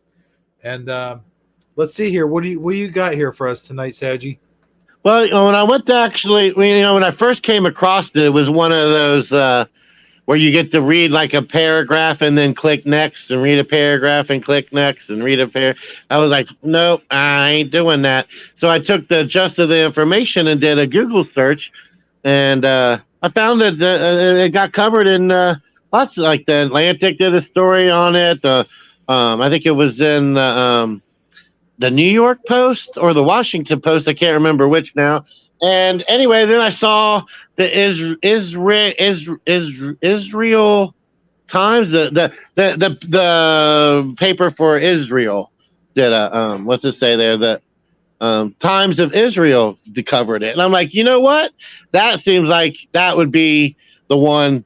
I want to hear how they covered it, because this is about the devil, and who better to cover a story about the devil than the news in Israel, right? Right. Yeah. All right. You know, it's funny you should bring this up. I think we were talking about, because I had just seen the movie The Devil Made Me Do It. Yeah, me too. And this kind of goes along the lines with that. Yeah, I see what you're saying. Yeah. Yeah, so and that movie is buzzing right now. Everybody's talking about it. Mm-hmm. You know, I didn't really like it as much as I did the first two Conjuring movies. I mean, it was all right, but it just, I don't know. I like the Conjuring 2 a lot better, I gotta say. All right. Well, there's I nothing wrong with that. Actually like the Nun movie a lot better, I gotta say. I haven't seen that one. I did watch the new Conjuring just because I wanted to see what the hype was all about, because I normally skip that kind of venue. I don't like bringing that EBGBs into my world, my realm, if you will. I just don't like to have that kind of energy around me, but I made an exception in this case. And it really, I mean, and it was pretty messed up, man. I mean, there's some messed up stuff that happens in this movie. I have to say, I don't want to spoil it for anybody who's planning on seeing it and hasn't seen it yet, so I don't want to say too much. But I got to tell you, man, you know, I like all those Conjuring movies, and I watch all of them, and it's mostly because I know a lot of what they put on there is made up bullshit, and that kind of makes me enjoying them more, knowing that not all of it. Like when you say based on the true story, like it's pretty loosely based on the true story. I mean, there's a little bit of fact in there mixed with a whole lot of fiction. You know what I mean? Mm-hmm. Yeah. Mm-hmm. So that makes me enjoy them more, knowing that they're just movies. You know what I mean? They're just movies, and yeah. But this particular one, it I don't know how much, but it says it's based on a true story, right? Well, yeah, that's what they all are. They're all based all of the Conjurings, you mean? Yes. Oh, okay. But that's what I'm saying. Hollywood takes them and puts a lot of bullshit in there. Yeah, but you still have to wonder unless you're really super familiar with the story or researched it on your own or whatever. You have to wonder how much is what and how much is the other. Doesn't that kind of it seems like that would disturb you more? This is I'll tell you some of the truth behind it. Some of the truth is the kid at the very beginning supposedly really did get possessed, and then the guy came in, his sister's boyfriend at the time, or fiance, came in and told the demon, you know, take me on, get out of this kid. And what he didn't realize is there was about 45 demons inside the kid. And so basically this was the very first ever court case in which the state recognized ghosts.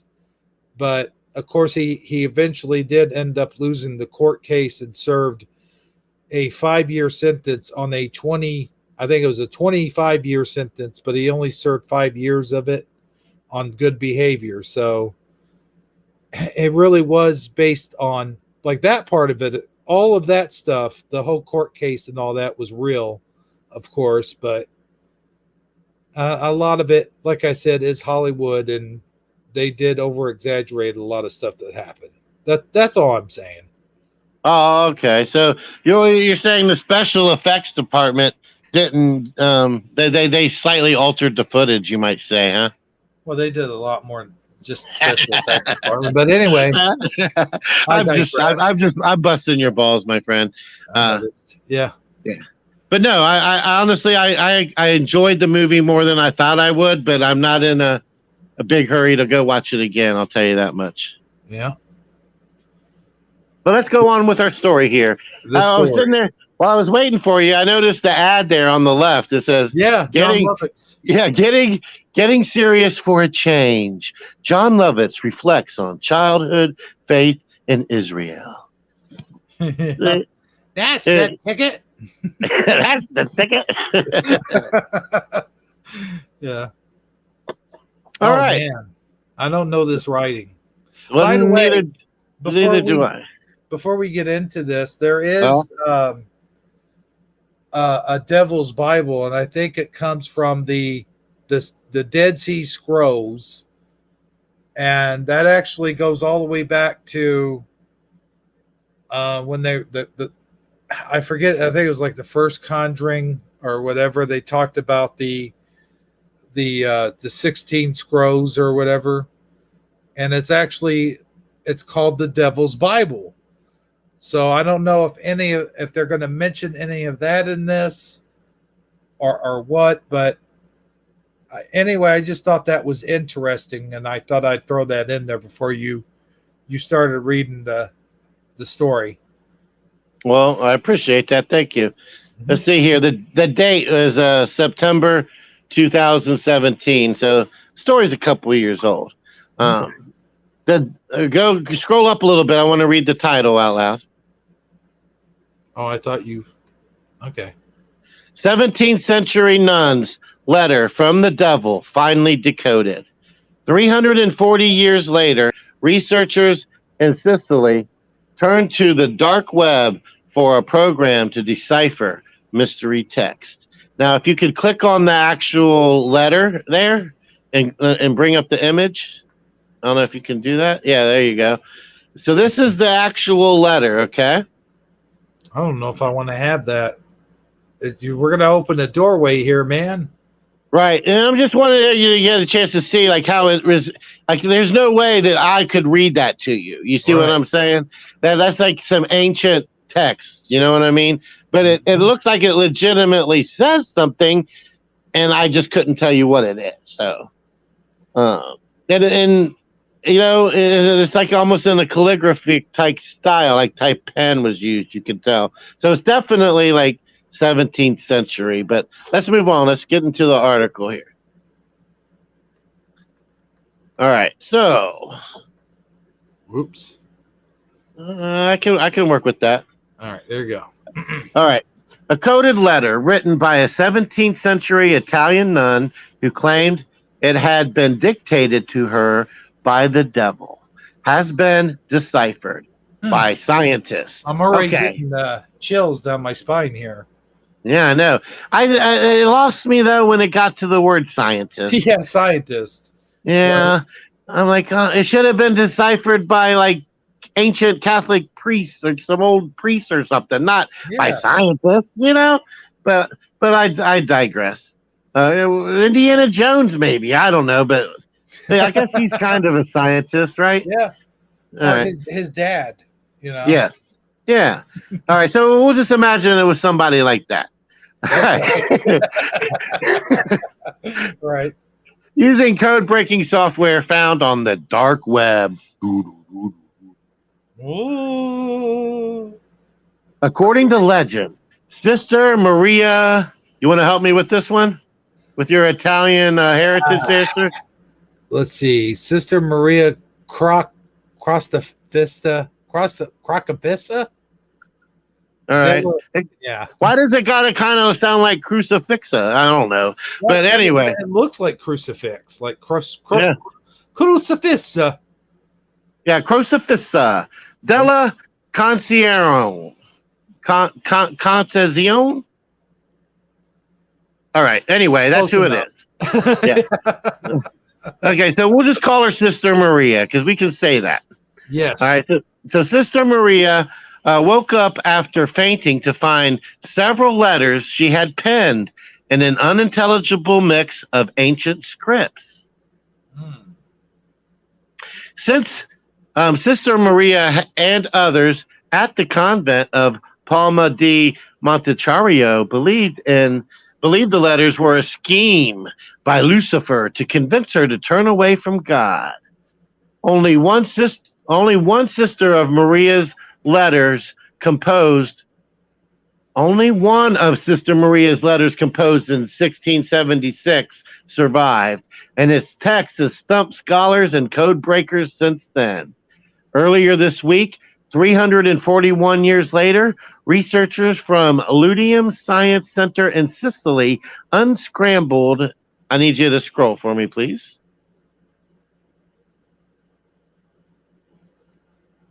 Are you there?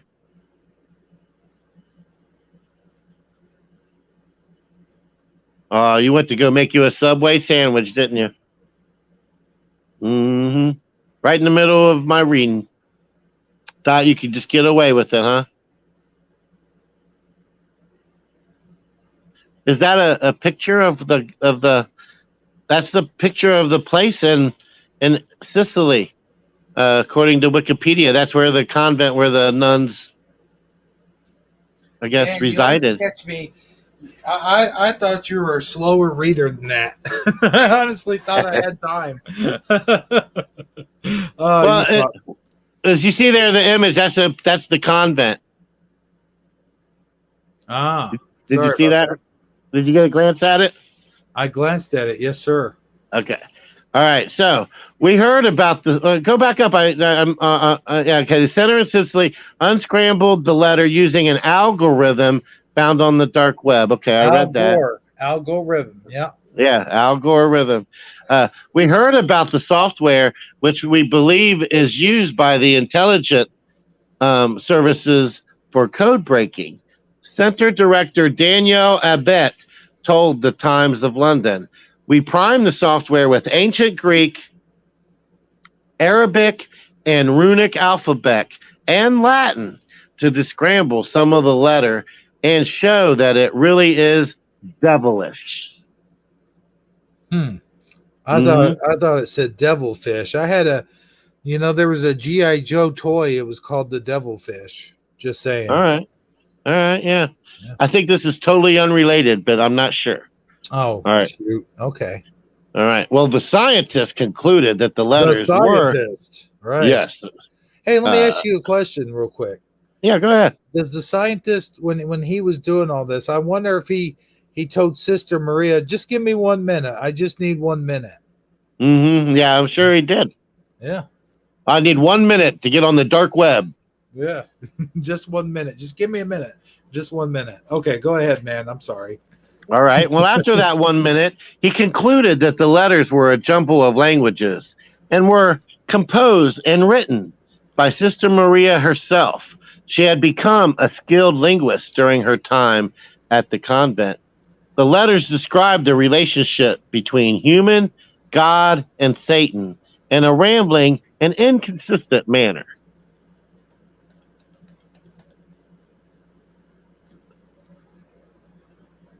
God, and this is in quotes, God thinks he can free mortals. Sister Maria's letter says, adding that, oh man, everything's just moving around. All right, hold on. I lost my place. I'm not moving it. I know, I just lost my place. All right, I found it. God thinks he can free mortals. Sister Maria's letter says, adding that his system works for no one. The text also describes God, Jesus, and the Holy Spirit as dead weights. Abit said the contents of the letter made him believe she may have been suffering from schizophrenia.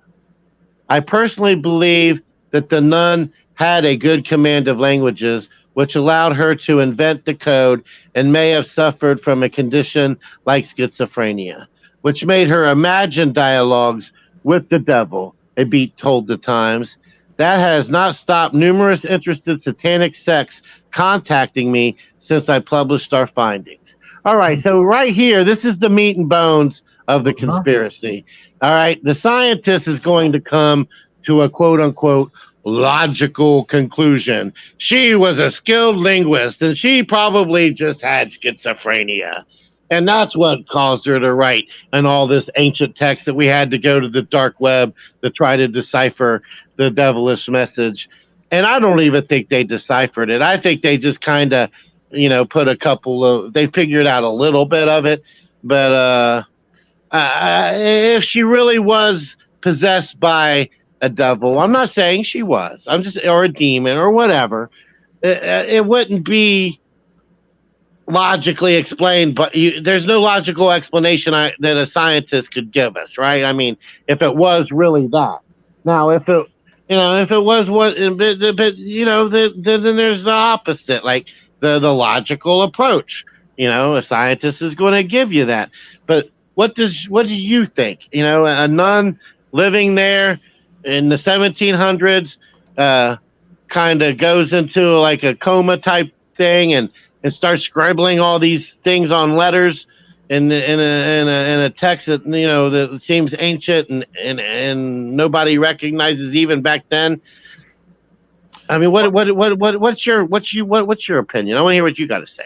Well, I got to tell you, man, there's a lot of things that could be said about this, but I mean, it's like, do you take her word for it? Is she the one?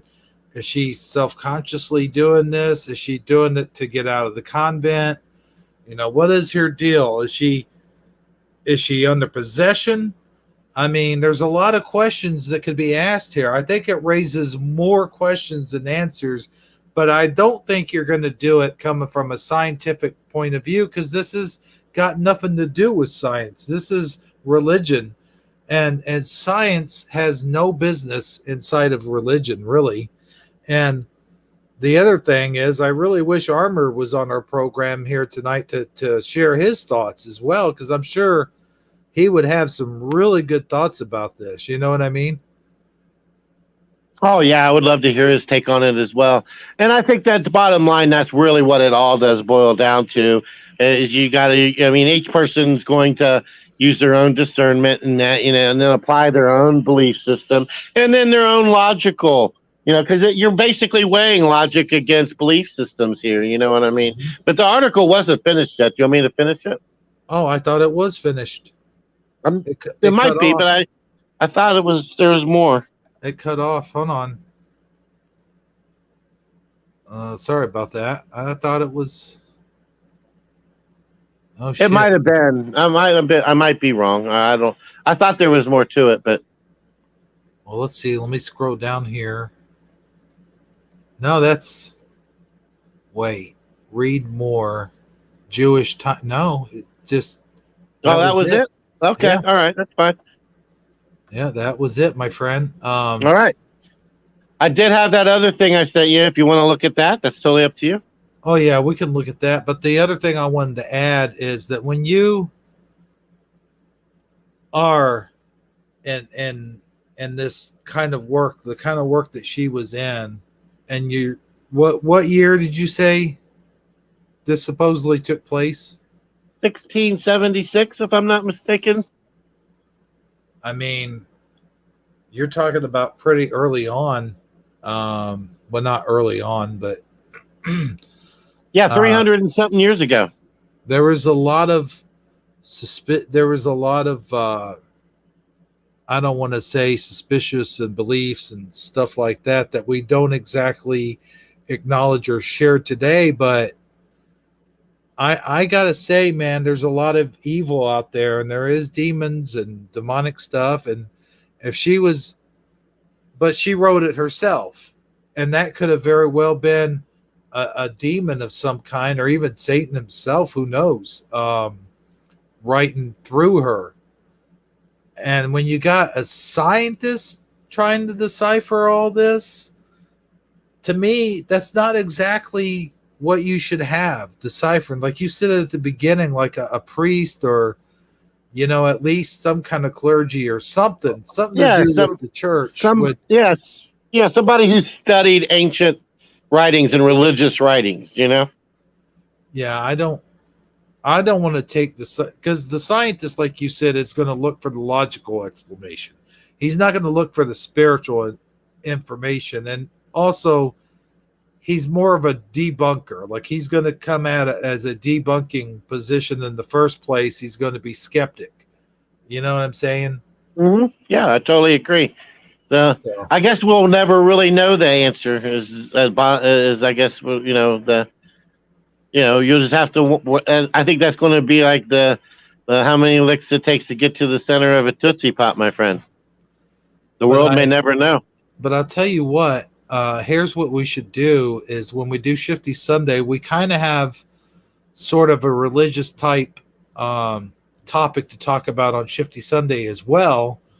So what we'll do is we'll revisit this topic and bring it up to Armor and go ahead and get his opinion on it.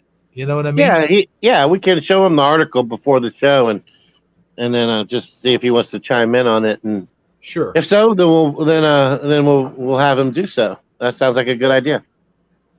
Yeah, I think that's what we'll do, and then so until then, we'll go ahead and just move on. Move in. Where are we going to move into? Castle Grayskull? That's where you always were. That's where you're going to move in. Yeah, that's where I'd like to move in, except I don't want to be like on the top floor. Like, I don't want to be sleeping and then roll over in my sleep and fall through that trap door, you know? All right, yeah, I know. I've learned from experience that if somebody's sitting in that chair, then I should just stay on the ladder. Yeah. Hey, we have Michael Fontaine kind of chiming in here. He says, it sounds like the nun had bicameralism. What? Here, I'll put it on the screen. What's that word, man? Can you see the screen? Yeah, I didn't realize that was on mute. It says bicameralism, and I don't know what that is. I would have to Google it. Oh, okay. I'm not familiar with that term or whatever that particular ism is. Let's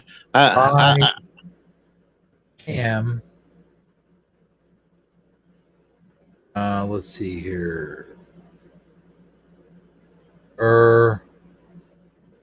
It should finish it for you by this point if you're spelling it right. I think so. Yeah. Bicameralism.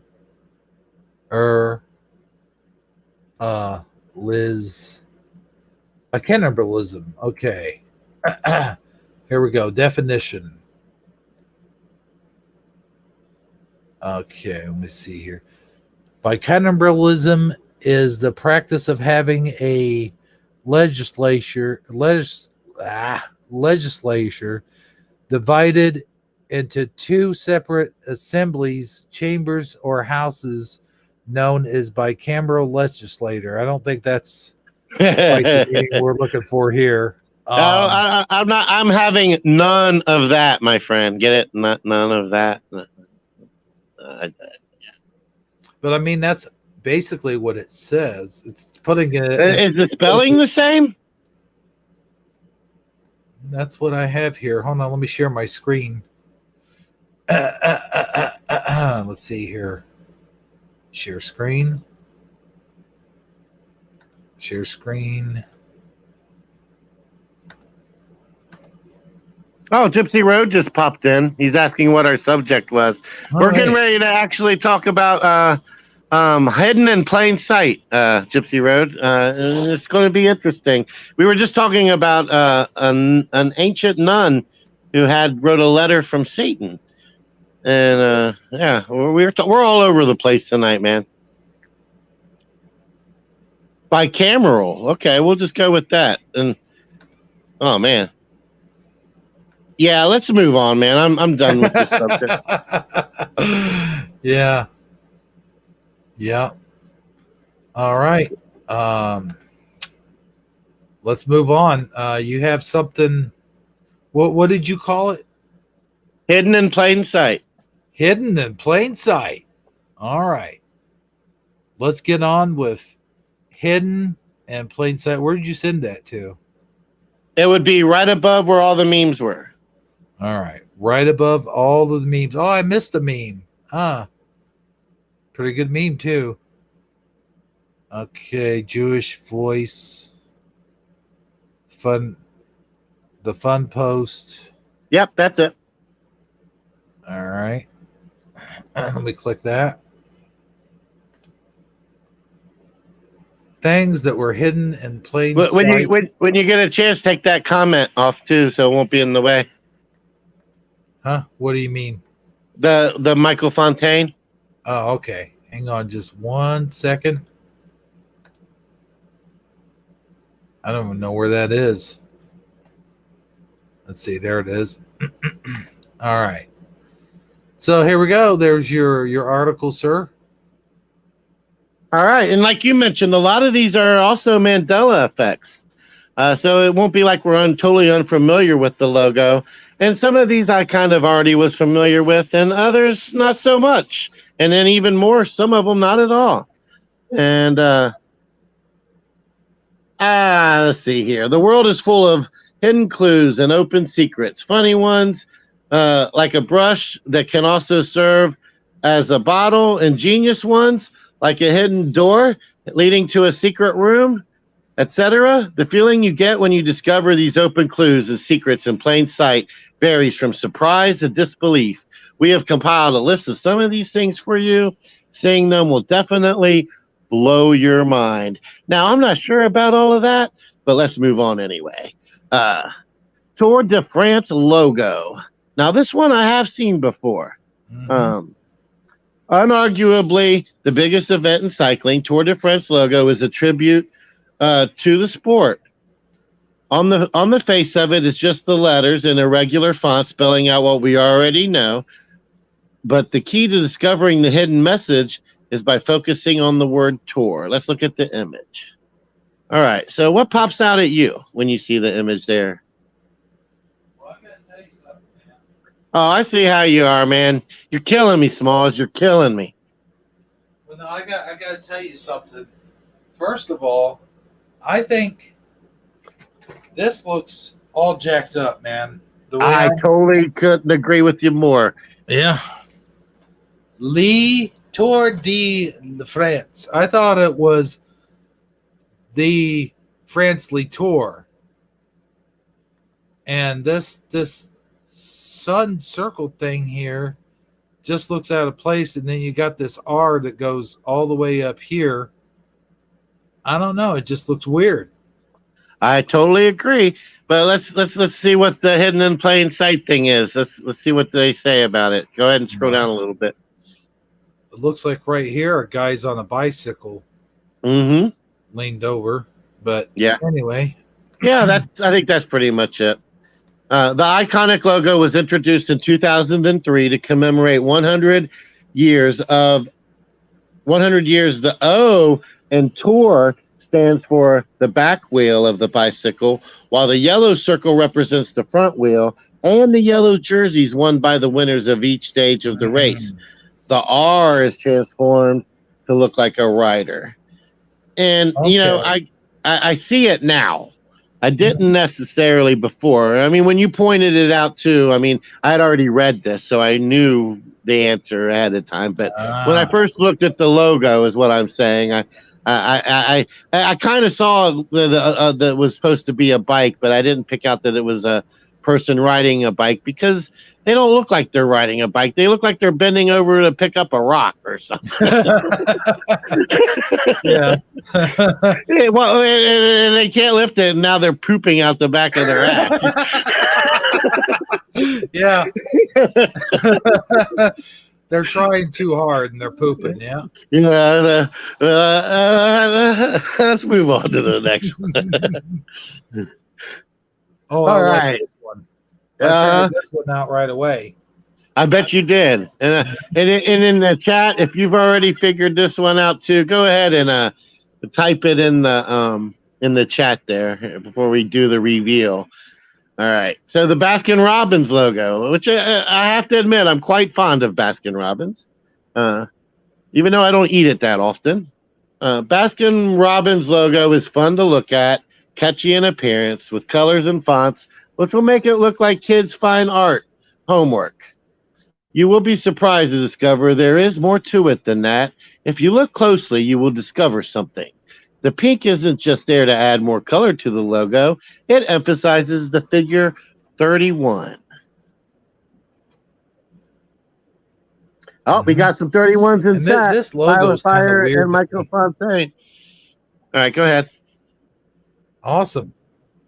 And actually, as we found out, it does actually have a lot more than just 31 flavors.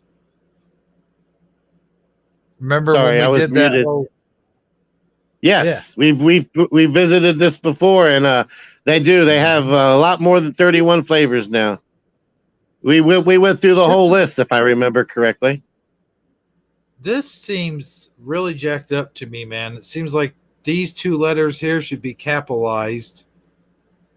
And then, like, this K is going way up here and then coming out like it's a barely recognizable K anymore. Mm-hmm. And just look how they got this B right here. Mm-hmm. I don't know. I think this might actually be a Mandela effect, if you will. You don't have to twist my arm. Now that I see things through let's say a Mandela affected lens, I see things a lot differently than I used to, so to speak. I just don't like to call it out constantly because I feel like people get tired of hearing it, but maybe not so much in this particular instance, but like, Right. if you're in this crowd, but it's one of those things where you just don't want to be that guy all the time. You know what I mean? And but also, go ahead. This is weird too, because I don't ever remember seeing it like that, where the 31 stood out like that. Yeah, it's like one of those things where once you do see it, you can't unsee it, you know? Right, now all I see is 31. Yeah, with like with a exclamation mark in front of it and a question mark behind it. Yeah.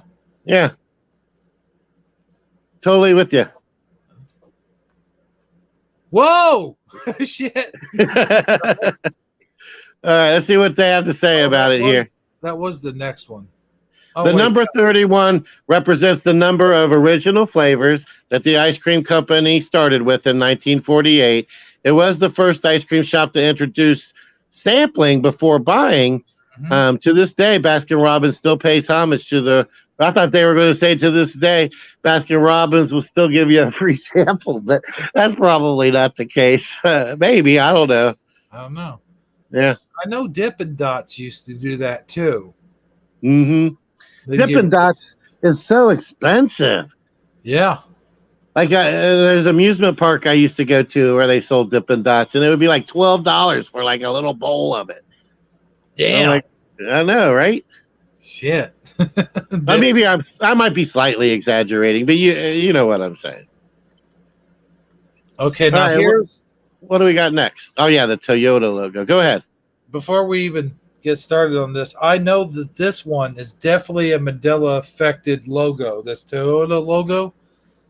I've seen videos, and I'm not quite sure exactly what it is that's affected, but I know this is a Mandela affected logo, and I will be saying Mandela effect throughout this whole presentation.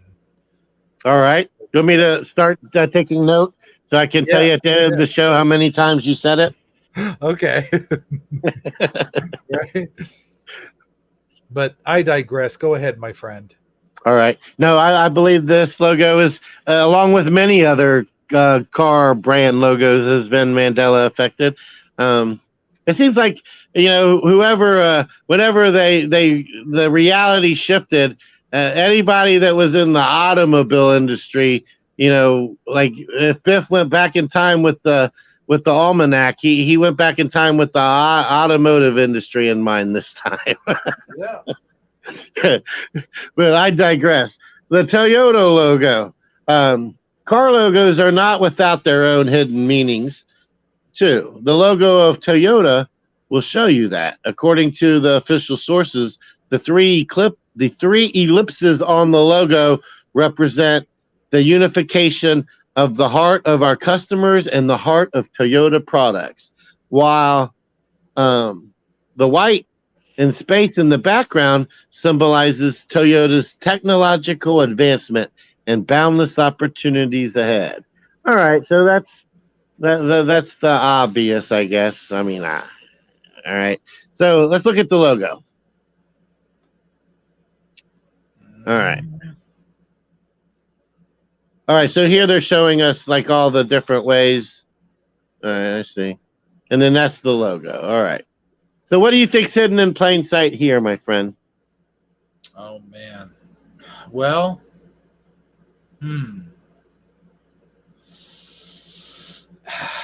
I really couldn't tell you. Yeah, I was stumped on this one too. If I hadn't already read it, I wouldn't be able to tell you either. Let's see what chat has to say before we do the reveal. It looks like a bull, maybe kind of, and definitely. I mean, that's obvious.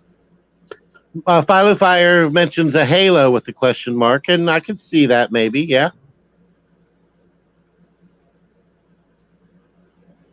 What was the commercials? I remember the commercials back in the 80s. And now she said Saturn, and I agree with the Saturn as well. Yeah. Yeah, I don't even remember this logo back then that far. I don't even remember ever seeing this logo until I was an adult. Like it seems like Toyota had a totally different logo to me when I was a kid, but I might have been just confusing it with Honda. Because when I was younger, it seemed like more people drove Hondas than Toyotas. And I guess they could put their Anaconda in the back of their Honda, you know?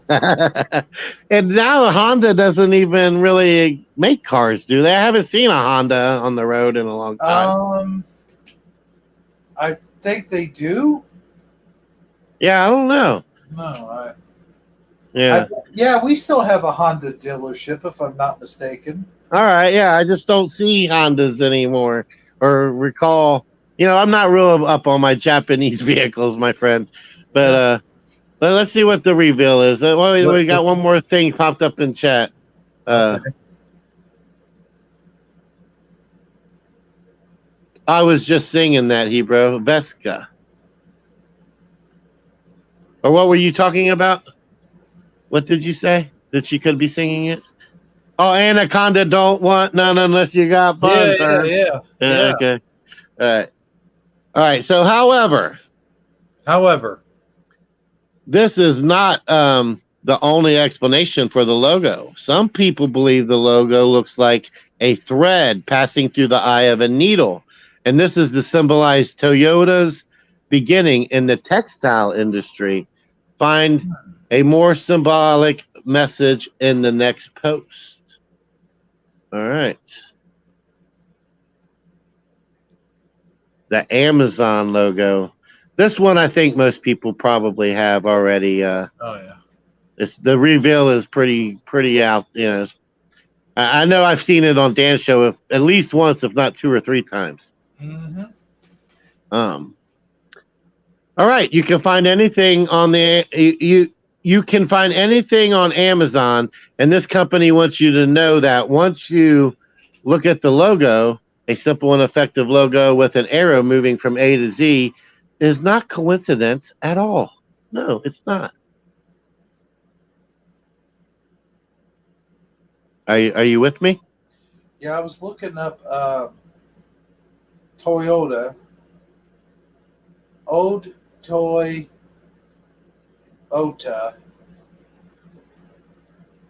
commercials. Because I'm trying to figure out what the commercial was. Let's see here. Hold on just 1 second, and then we'll jump to this. All right, scientist. Scientist. Yeah, just give me 1 minute. I just need 1 minute. Yeah. Generation Toyota 4x4. An all-new truck to take on any 1884 Toyota 4x4, but even tougher act to follow.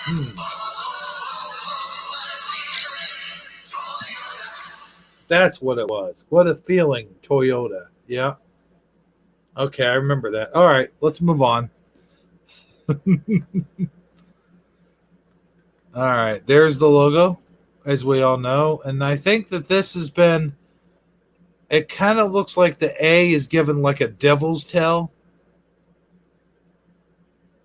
All right, I can see that. I think that's what they talked about because this has been Mandela affected. Mm-hmm. And I think at one point it even had horns and it's got the devil's tail, if I'm not mistaken. Gotcha. This right here is the devil's tail coming out of the A. Mm-hmm. You know, Coming out of the A. A stands for ass. No, I'm just kidding. Right. All right. So the Amazon logo wasn't always like this. The first logo that was used when Jeff Bezos or however you say it started in 1994 was nothing compared to this. And sorry. Go ahead. was nothing compared to this in terms of creativity. As the company expanded, their products began offering other things apart from books. The logo was modified. It was not until the year 2000 that they started using this one. All right. All right. All right, here's FedEx. the reveal. Here we go. FedEx. I know 100% sure this has been Mandela affected now. Yeah. But what was the reveal on the Amazon logo? I didn't even. Oh. What was hidden in plain sight? Did I miss it? Yeah. Is it? Until the year 2000 started using this one and they just showed the arrow. Yeah, there was nothing hidden in plain sight. I mean, come on, man. You know the thing. Okay, so a simple and effective logo with an arrow moving from A to Z is not a coincidence at all, right? Uh-huh. So, Amazon's first logos company. Huh. Yeah. I don't get it. Yeah. That was a major L right there. A big fail. Epic fail. Maybe it's because there's a smile there. Either way, they didn't tell us. They leave it for us to guess. Yeah, epic fail for them. All right. FedEx logo. FedEx logo is a definition of simple yet ingenious. A capitalization of the negative space between the E and X to create an arrow which points right or forward. The courier company is a household name everywhere. Yeah. I mean, even in just right there where they typed it, you can see, well, not really, but kind of an arrow, but let's look at the logo. See, and there you go. And that's a white arrow right there between the E and the X. You see it, right? Yeah. That's definitely hidden in plain sight. Mm-hmm. Okay. It is said that the arrow represents speed and accuracy, a message any courier service company will want to pass across to its customers. Although the company was founded in 1971, it wasn't until 1996 that this symbolic logo was created. Interesting. Okay, Pittsburgh Zoo logo. All right. I'm not too familiar with this one. No, I don't live in Pittsburgh. I've never been there to the zoo, so I guess we're about to find out.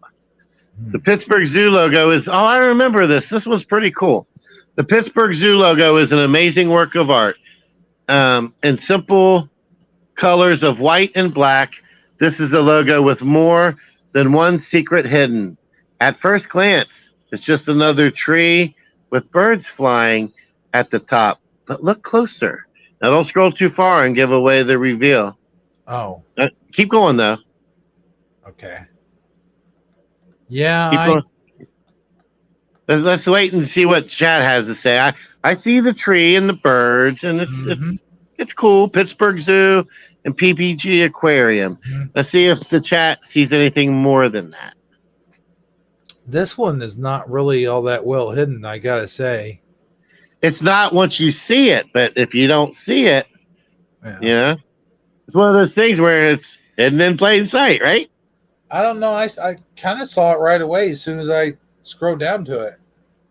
All right. Well, we're still waiting on chat to Okay. chime in. Does anyone in chat want to answer what you see hidden in plain sight there? Okay, something popped in. I'm gonna go ahead. OBB, go ahead and do the reveal, my friend. Well, I see several things. I mean, the birds and the trees, that's obvious, right? Yep. So right here you got a giraffe, looks like, in this corner here. All right. And then it looks like down here you got dolphins or some kind of fish. All right. And then over here, of course, you got a gorilla. All right. And I want to say lion, or not lion, a tiger or a female lion. Yeah, some type of some type of large cat, if you will.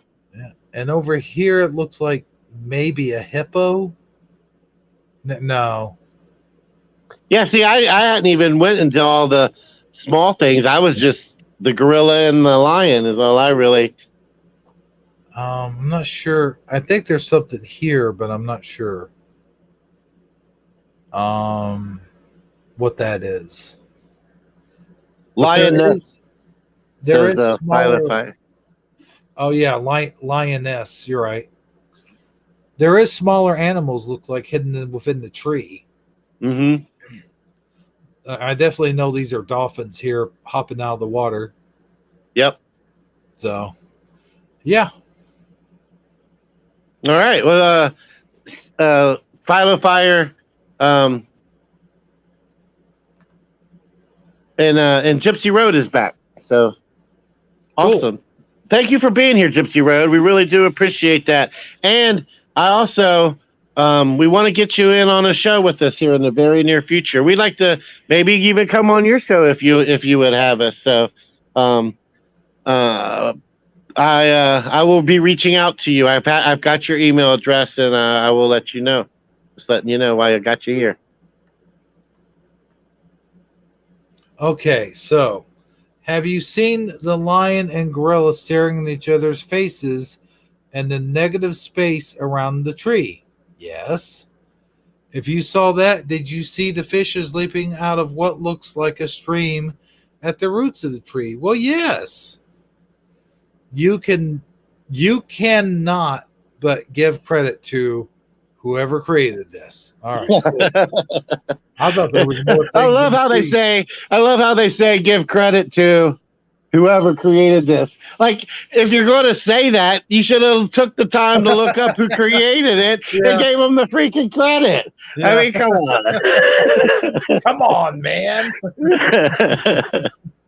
Yeah. That's crazy. All right. The Hershey's Kisses logo. Now, that threw me off because it said Hershey's Kisses. I would have just said the Hershey Kiss logo. Would you have said Kisses or Kiss? Hershey's Kisses. It just seems like a double plural to me. Yes, because there's more than one. I mean, Hershey's Kisses. Yeah.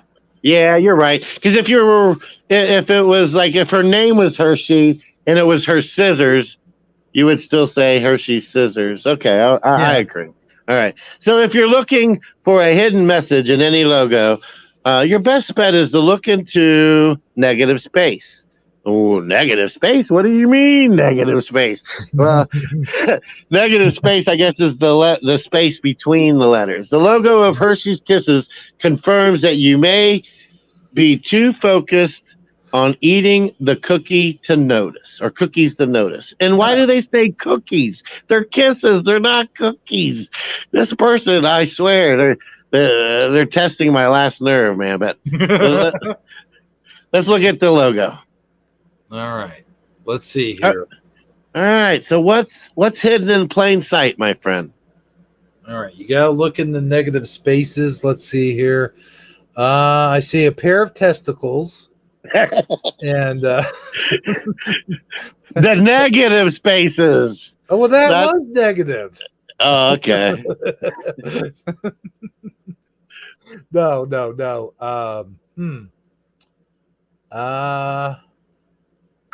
It's getting past. This one's slipping past me. I'm too Yeah. dense to see it. Maybe the chat knows. Let's see if chat's figured it out. I said 2 testicles. That's all I really see here. Gypsy Rose going to be at Hershey Park in 2 weeks. Oh, that's cool.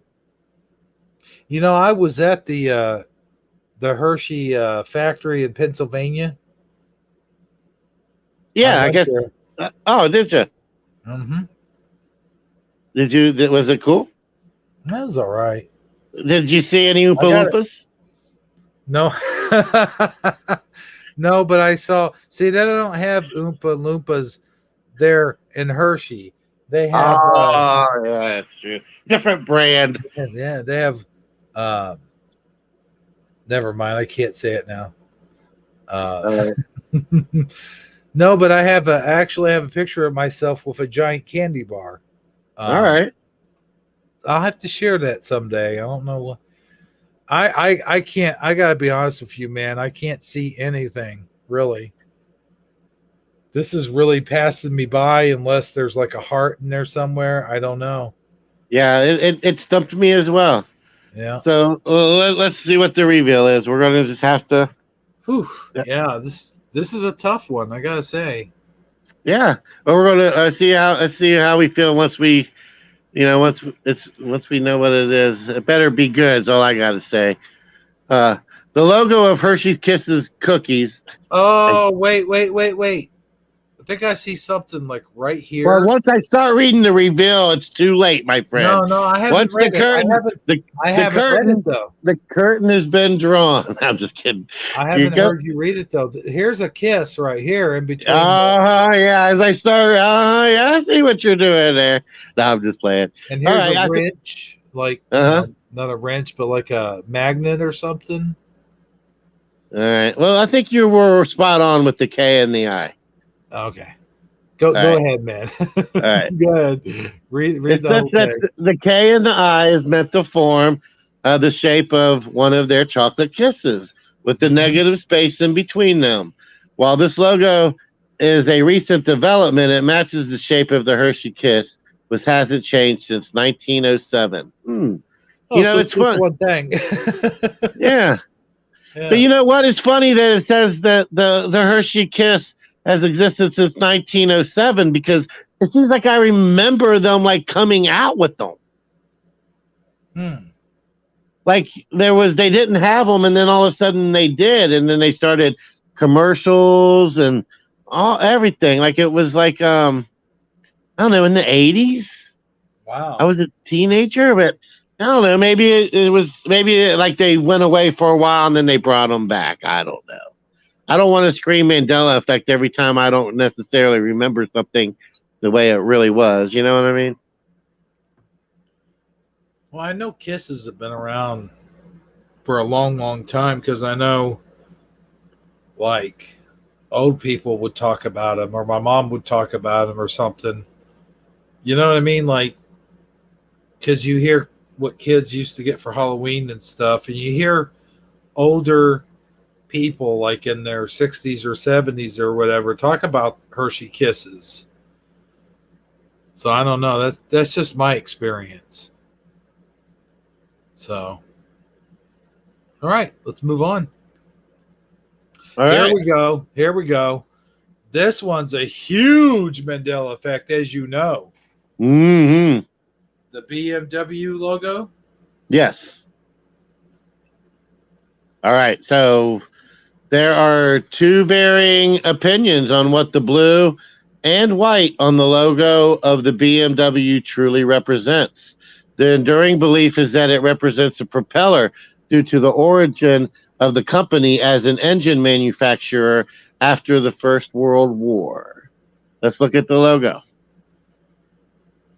All right. Let me just scroll down here.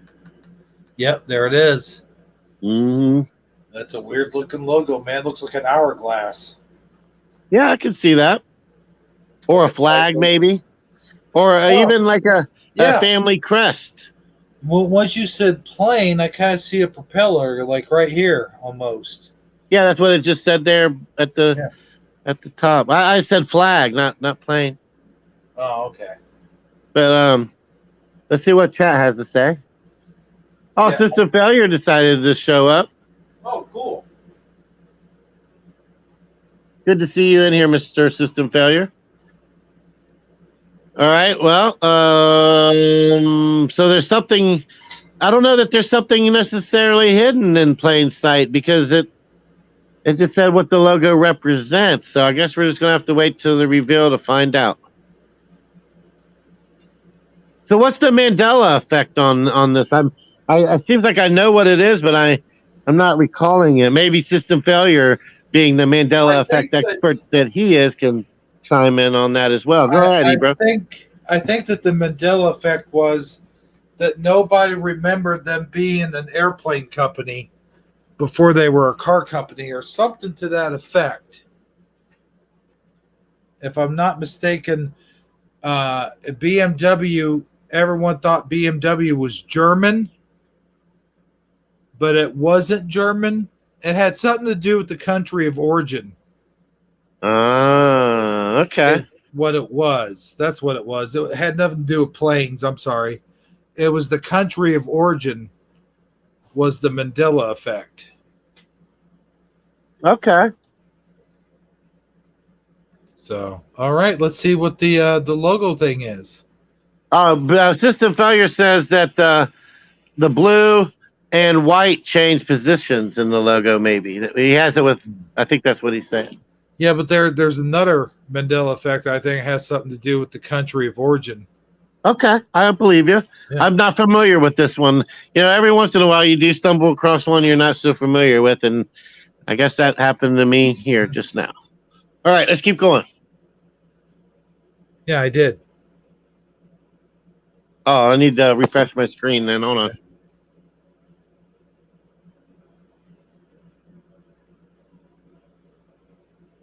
What the hell? Okay. Not everyone agrees with this. There is another opinion that the blue and white represents a tribute to the flag of Baviar, where the company started. See, that's what the Mandela effect is. Either way, the two theories appear to have certain fidelity to them and definitely gives the customer something to think about.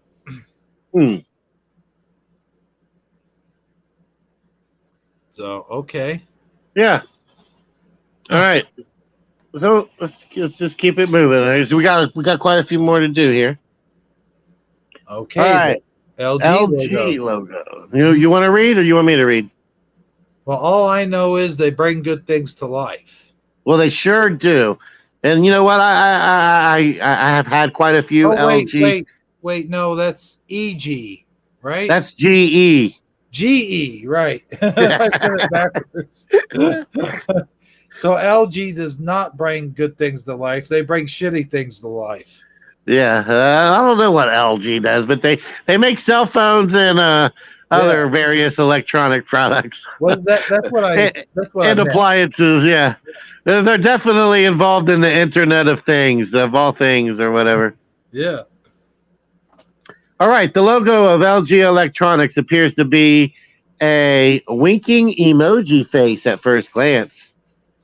On a closer look, you will discover that the G is the outline of a face, while the L represents the nose. What do you mean, an outline of the face and the L represents? Oh, okay. What do you think? It's winking. Yeah, it's winking at you. Mm-hmm. It still looks kind of abstract, like a Picasso or something, don't it? Mm-hmm. Sure does. I kind of agree with this. According to some fans, LG's logo resembles a modified Pac-Man. Like, you kind of see that. It's kind of like this. You know what I'm saying? Yeah, he's going like at a 45-degree angle, kind of. Yeah. Yeah, it looks like system failure's leaving us. Good night, there, system failure. Thanks for joining us tonight, man. It's been a long time. Yeah. All right. The LG logo. I always did think it looked kind of weird. I never could figure it out. Oh, here we go. The Statue of Liberty. Yep. This list is full of Mandela effects, isn't it? Yes, big time. All right, let's see what it has to say about the Statue of Liberty. You think it's a coincidence that logos with things hidden in plain sight are also often Mandela effects? I think it's much more than just a coincidence. I think that's what it's supposed to be, or that's how it is like. I think it's part of the whole meme magic thing. Like when you're doing this sort of sorcery, for lack of a better word, you're inviting the Mandela effect to visit you, so to speak. And I'm using it as I'm being as vague as possible, but I think I'm still getting the point across. Oh, absolutely. The Mandela effect in itself is hidden in plain sight. Yeah, exactly. Yeah. So, all right. You want me to do it? You want to do it? Well, just imagine, if you will, standing in the balcony holding a torch on the Statue of Liberty. The glorious feeling of looking at the vast space around you. Okay. Mm-hmm. There's the torch. I guess we're just supposed to look at the torch. Yeah, this is all about the torch. Okay. And I guess we're supposed to see things in the torch. Yeah. Honestly, I don't remember what the reveal is. I remember when I read it. It goes on to tell us about how the explosion in 1916, I think it was. I don't know. Let's go ahead and read it. Well, I think it looks like a blonde-haired woman giving the middle finger. But well, see, here's the hair, there's her hat. It's only half a hat because you got the hair sticking out, Okay. There's her middle finger. Okay. I don't know. I'm just kidding. Anyway, I'll let you read this part, I think. All right. Many people have had the chance in the past when there was a staircase. Many people have had this chance in the past when there was a staircase leading to the place. However, it was destroyed in 1916 by an explosion, but later replaced in 1986. And I think... Now, I don't remember them replacing the torch, that it didn't exist before 1980, from 1916 to 1986. This is all news to me. Now, I know about the explosion, and I think it's funny that they make a point to tell us about that, because it would seem like if it wasn't a Mandela effect, it would be common knowledge. Everybody would know that there was an explosion, and nobody would have claimed to ever visited the torch, but so many people claim to have done it. And that's what makes it such a cool Mandela effect, right? Right. Yeah. So, I don't know. Interesting. Do you remember them all of a sudden in 1986? How old were you in 1986? Shit, I was probably, what, let's see here. You'd have been like 10 or something like that? 10, 9? Yeah, about 9 or 10 years old. Yeah. And then if they all of a sudden reopen the torch for the public, think you might have some recollection of that? No, I don't think so. Yeah, you're a little young. See, I was 16. Mm-hmm. So it would be something I would have heard about, you would think. Like, that's a big deal for our country. The torch, they brought it back. You could go climbing in it again. It seems like that would be national headline news. You know what I mean? Yeah. Yeah. But It'd no, be interesting to go back and look for footage from 1986 when they actually are announcing the torches reopen. I would like to see that. You know what I mean? oh yeah, Because how did I miss it the first time? But I digress. Delta All right. Airlines logo. Yes, sir. Yeah. We just brought them up at the beginning of the show. That's weird. They came. We circled back to them. Like, Yeah. what's her name? Yeah. Jen Psaki. Yeah. What's her name? All right. The Ingenuity and Delta Airlines logo is in the shape of the logo, which forms the symbol of the fourth letter of the Greek alphabet. Hey, I said that. Delta, the white lines within the logo, also represent the wings of an airplane, symbolically the DC-8, Delta's first jet aircraft. All right. Let's take a look at this.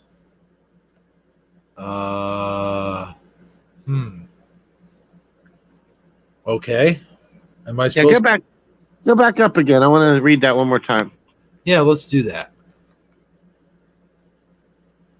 All right. The logo, which forms the symbol of the fourth letter of the Greek alphabet, Delta, the white lines within the logo also represent the wings of an airplane. All right, let's go back and look at the white lines. Yeah, I guess. I don't know, man. This is one of those, if you stare at it long enough, you'll have it, I guess. Yeah. I really don't see it myself. Yeah, I'm real underwhelmed by that one. So let's keep it moving. This is supposed to be the wings of the airplane, these white lines? No, the one in the middle. The one in the... Oh, because it's going like this. Yeah. Okay, I see. Yeah, kind of. Yeah. Yeah.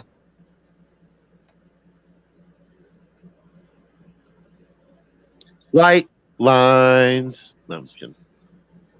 So the Delta symbols also reference to the roots of the airline in the Mississippi Delta region. Okay. Oh, okay. I did not Now know. that's kind of cool. Pay for one, get one free. Yeah, I thought this one was kind of weird. And the way they worded it, it's kind of hard to understand, but I think I figured it out. Next time you buy a charger with a USB port, try and check to confirm if it is what it says it is. One would have thought that the double USB port is an advantage, but this manufacturer thinks otherwise. Okay. All right, so you see you got a charger and you got the port, right? Right. All right, let's scroll down.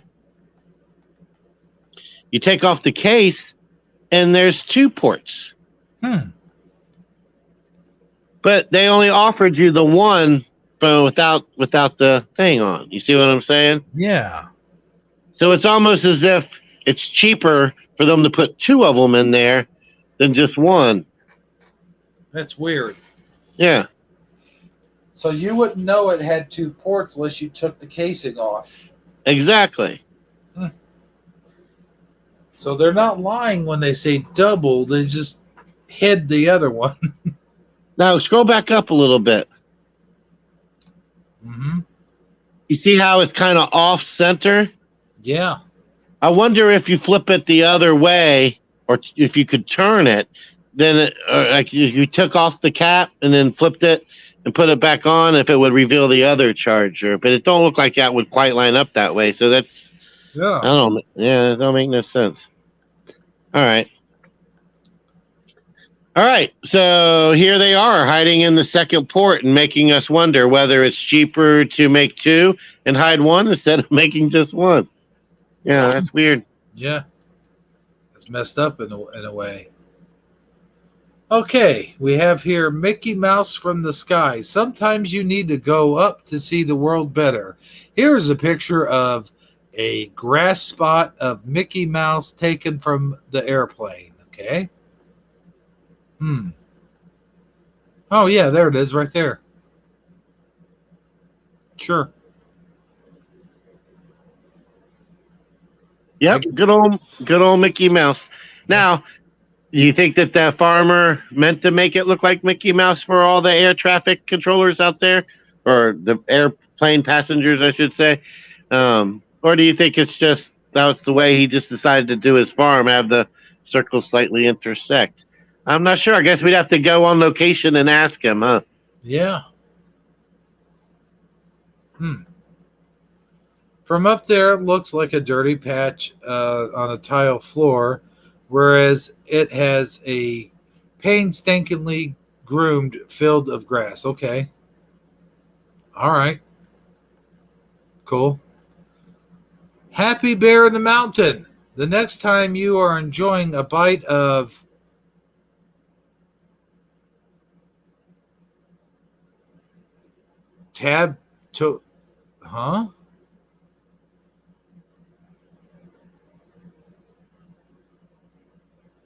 Toblerone chocolate. Take a look at the logo.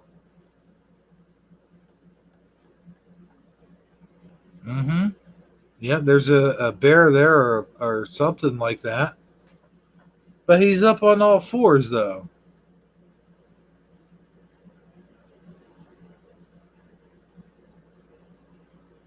Kind of looks like, but I don't get it. It does look like a bear, but in a way it doesn't. It looks like a horse. Yeah, it looks like he's climbing the mountain. You see his bare ear and his bare nose and his bare mouth? Yeah. And there's a fish underneath him. Oh, yeah. I thought that was part of his leg. Oh, yeah, maybe it is part of his leg. No, that's okay. He's sideways. I got it. Yeah, it's a side view. Yeah, that might be a fish. You're right. Yeah, I guess it could be both. Yeah. It's see what you want to see instead of hear what you want to hear. Yeah, right. We can imagine your surprise when you get to discover inside the mountain image on your favorite chocolate cookie. There they go, calling it the cookie again. You didn't see that coming, did you? You know what? I saw a funny statistic yesterday. I don't know if it's 100% true, but so 7% of the United States citizens still believe that chocolate milk comes from brown cows. Oh, no way. Yeah, 7% of our population still believes that. Oh, boy. Yeah. As opposed to 17% in the late 70s and early 80s. Oh, man. Well, you know, look who we have as president. That's all I got to say. Yeah. Yeah. The state of the world, yeah. Yeah. So, there you have it. I know it's not brown cows. It's white cows with brown spots that make chocolate milk. Everybody knows that. Yeah, everybody knows that. If they don't have brown spots, they don't make chocolate milk. It's as simple as that. I mean, come on, man. How am I doing things at once? Bone breaking action says, well, my premiere just happened to come on like an hour ago.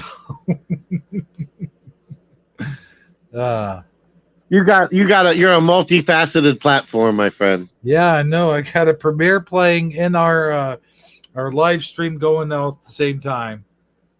How you like that? I didn't know you could air two things at once like that. Yeah. What, is there a limit? I mean, how many things can you get going? No, I could probably, this and then that, and then I could probably premiere something right now if I wanted to on top of that. Oh, really? Oh, look at you, Mr. Premiere, live stream premiere. Yeah. All right, camouflage. What do you mean, camouflage? Camouflage. Thinking of hiding a surveillance camera in plain sight? This company just made a breakthrough in that. Let's see how good they did. Well, no. You could tell that that's a camera. If that's not a camera, then my name's John Jacob Jingle Heiger Smith. Okay, well, his name is my name too. Oh, well, what do you know?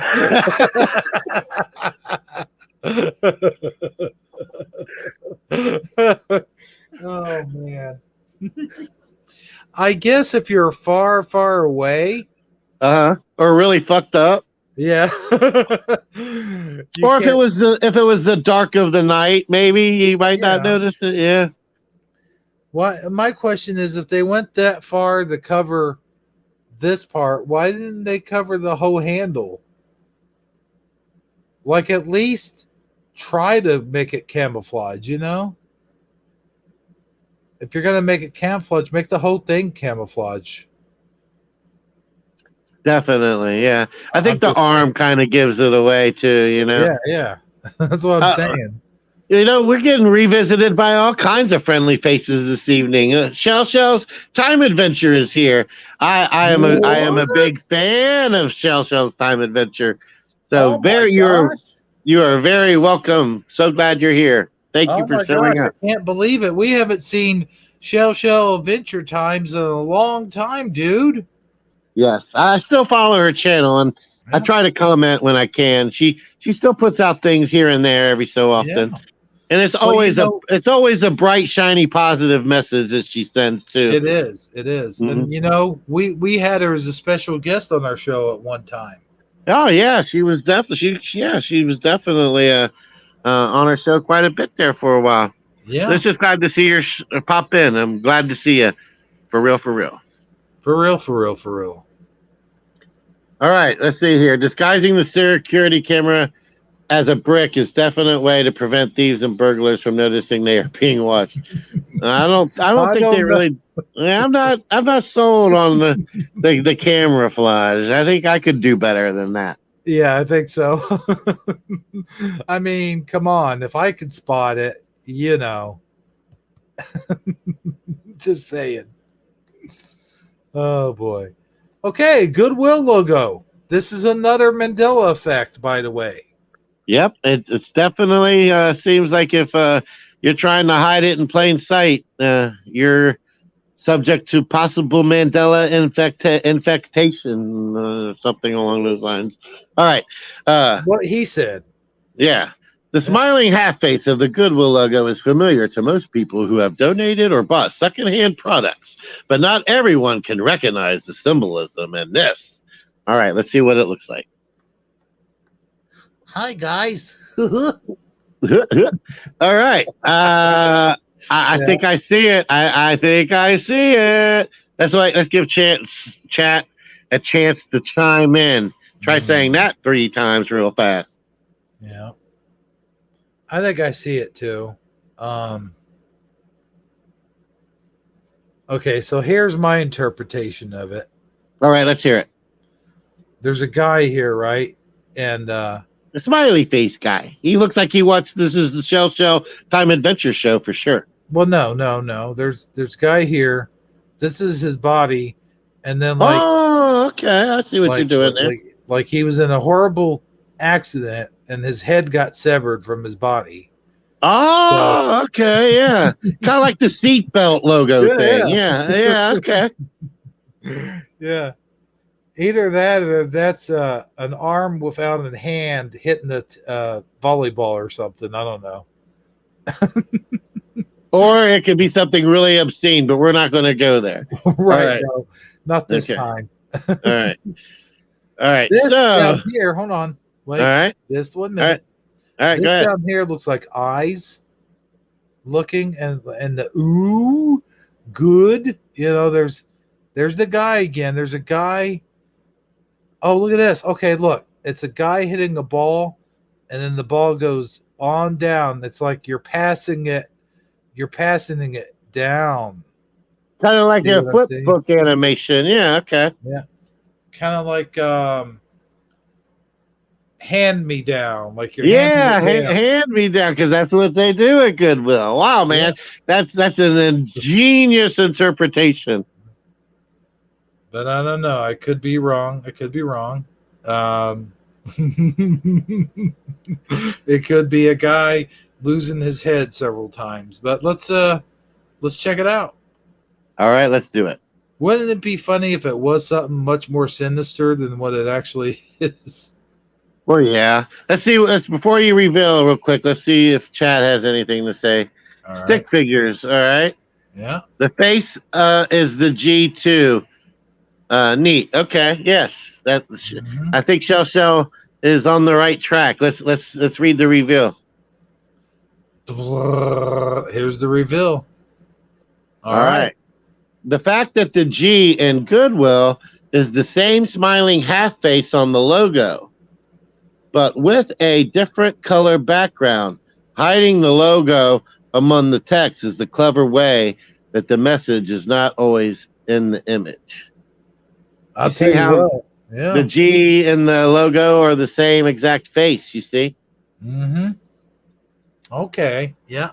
Yeah, scroll Dang, up down a little bit so we can see. Yeah, there you go. Way off. But still, it was an interesting what's the word I'm looking for? Translation. It was interesting to get into the mind of Hebrew and see how it works, you know. Yeah. I don't know. I got some ink spots I'm going to show you later, but we'll do that off here. Right. Sometimes getting into my mind isn't always a good thing, my friend. But anyway, I digress. Philip Morris, is there like is it got like nails in a coffin? Is that where we're going to get here? Yeah, I don't know.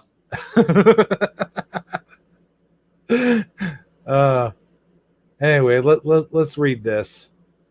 All right, Philip Morris cigarettes want to be recognized, even if you all have to, even if all you have is a stick of it or stub.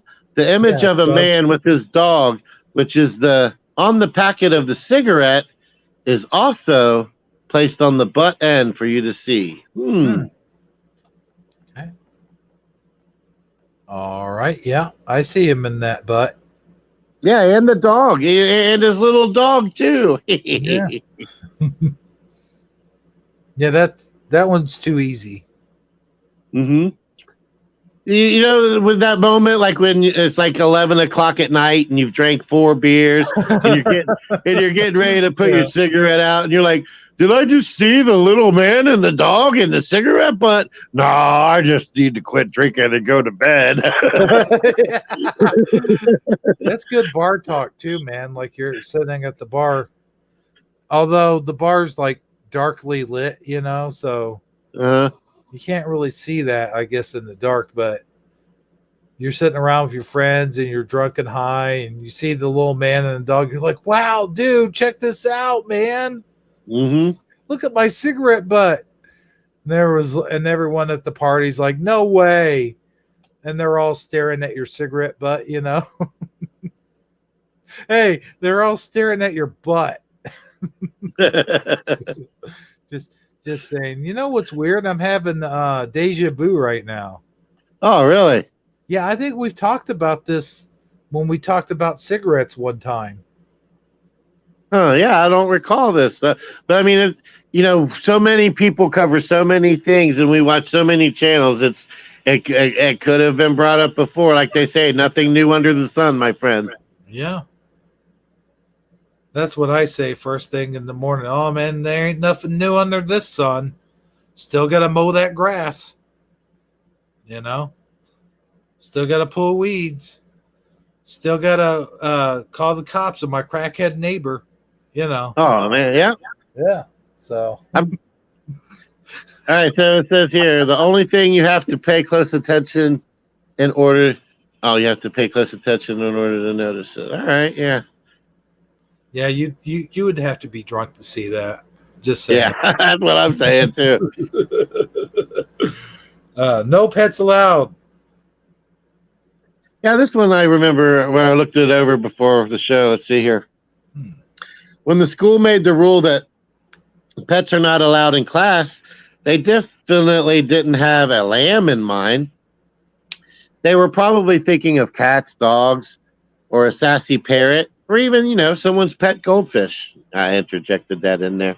Someone here decided to go to up the ante, and God knows the trouble he or she may run into if discovered. All right, let's see what happened. Huh? All right, I see it, but keep going. Yeah, there's a goat in there. Or not a goat, a sheep. A lamb. Yeah. Oh, yeah, a lamb. Yeah. Huh. Well, that's cool. Yeah. Talk about eating your homework. Right, that thing would eat anything. Uh, But I can only get it out here like to eat my couch, yeah, for sure. Well, the one I tossed out on the lawn, not the one that in my house, Those are some king size desks too, man. Yeah. I mean, look at that dude. He looks like he plays for like college football, and he's got plenty of room to spare. Oh yeah. So far, the lamb is being a lamb, but who knows what will happen before school closes? Someone might end up in detention. I never heard the part of the song where it says, Mary had a little lamb and she took it to her school. Oh, yeah. Never heard of that. Yeah, me neither. Find the phone. Now, I couldn't do this one. I tried before the show, so I was hoping that when we got here to this point, I'd be able to zoom in and see it. But let me read it. How long did you stare at this picture before you finally spotted the elusive phone? Maybe you're still looking. It took us a while too, especially when the phone and the rug appear to share the same patterned design. All right. So spot the phone. All right. Now don't go too far. Keep the table in the picture. All right. So do you see the phone? Oh wait, I gotta keep the whole table in the picture. Well, at least that's a good spot right there. Okay. Oh, okay, the phone.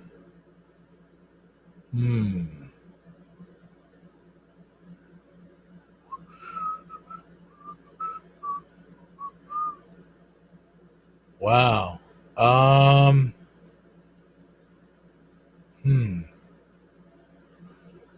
What is the chat saying, if anything? All right, let me look. What kind of phone's it supposed to be?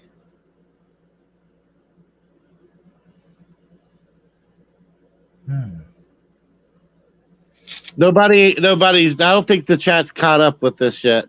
Oh, I'm sorry. All right. So even after it told me where the phone was, I still couldn't see it. So it's not just you. Okay. And I'm hoping that somebody can see it, so that I don't think that these people are just messing with me. Well, they're probably just messing with you. All right. Let's see. I think we got a new chat. A rotary phone, maybe. Okay. Yeah. Now let's go back up to the table. Maybe it's on the table and I just missed it. No. All right. Let's read the reveal. Hold on a second. Wait 1 second. 1 second. Hold on. I think I've got it.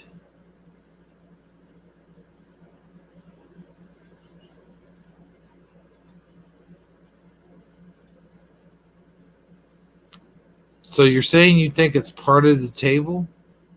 Well, I thought maybe. I mean, I was just trying to figure it out, Okay, Pilot Fire says she sees two squares. Buttons there. That can't be it. Holy crap, dude. Yeah, I tell you, wow. I couldn't find it either. So, I mean. Looks like something right here. Maybe. Like a cell phone. Right. Okay, let's read it, I guess. All right. Holy shit. This is weird. All right. Wait, It says. Wait, All hold right. on. Is that 2 play buttons there? Is I this don't it even here? know. That it? Maybe? I don't know. Let's read it to find out. I don't honestly. We're just gonna have to. Let's see. If you by now you should have found the phone, but if you haven't, it's right next to the front right leg of the table. Front right leg. So it'd be like the right under the E. Yeah, right where your cursor's at. Right under the front right leg.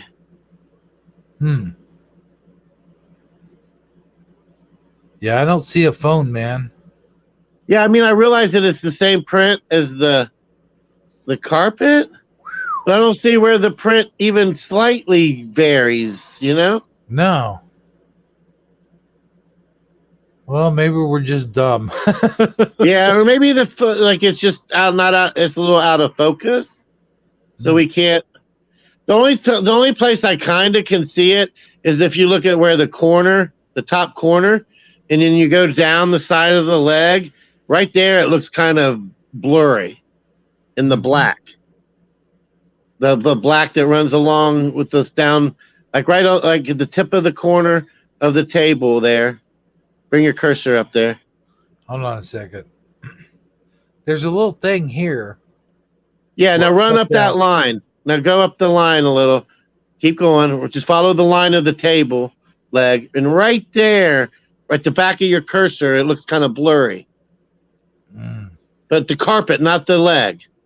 The carpet. No, the other way. Yeah, right there. See how it's kind of blurry? Yeah. So that's the only thing that's my best guess. I don't know, man. I don't see shit. I don't see. I mean, it would help to know what kind of phone we're looking for. Yeah, let's see what Chaz has to say. I mean, can you zoom in? She says. No. I wish I could. No. All right. I'm able to zoom in because I can, I'm on a phone, so I can do that whole finger smash thing. Yeah. Right. But yeah. Does it say? Okay, hold on. That's all it says. Yeah, that's all it says. Right next to. Okay, next to. And that is the right leg right here, right? Yeah, unless the picture's inverted. So either on this side or over here? Yeah, there's the leg. You have that circle going around the leg, and where's the phone? You see what I mean? Yeah. Huh. Yeah. Wow, that is a really tough. I think this is the toughest one we've had on here. Yeah. Whew. I was assuming it was in the black stripe, but even when I look in the black stripe, nothing pops out to me. No, me neither, man. That is. I'm totally stumped on this one. Yeah, I think maybe it's another look for the white digital arrows. Says Fire. White digital arrows.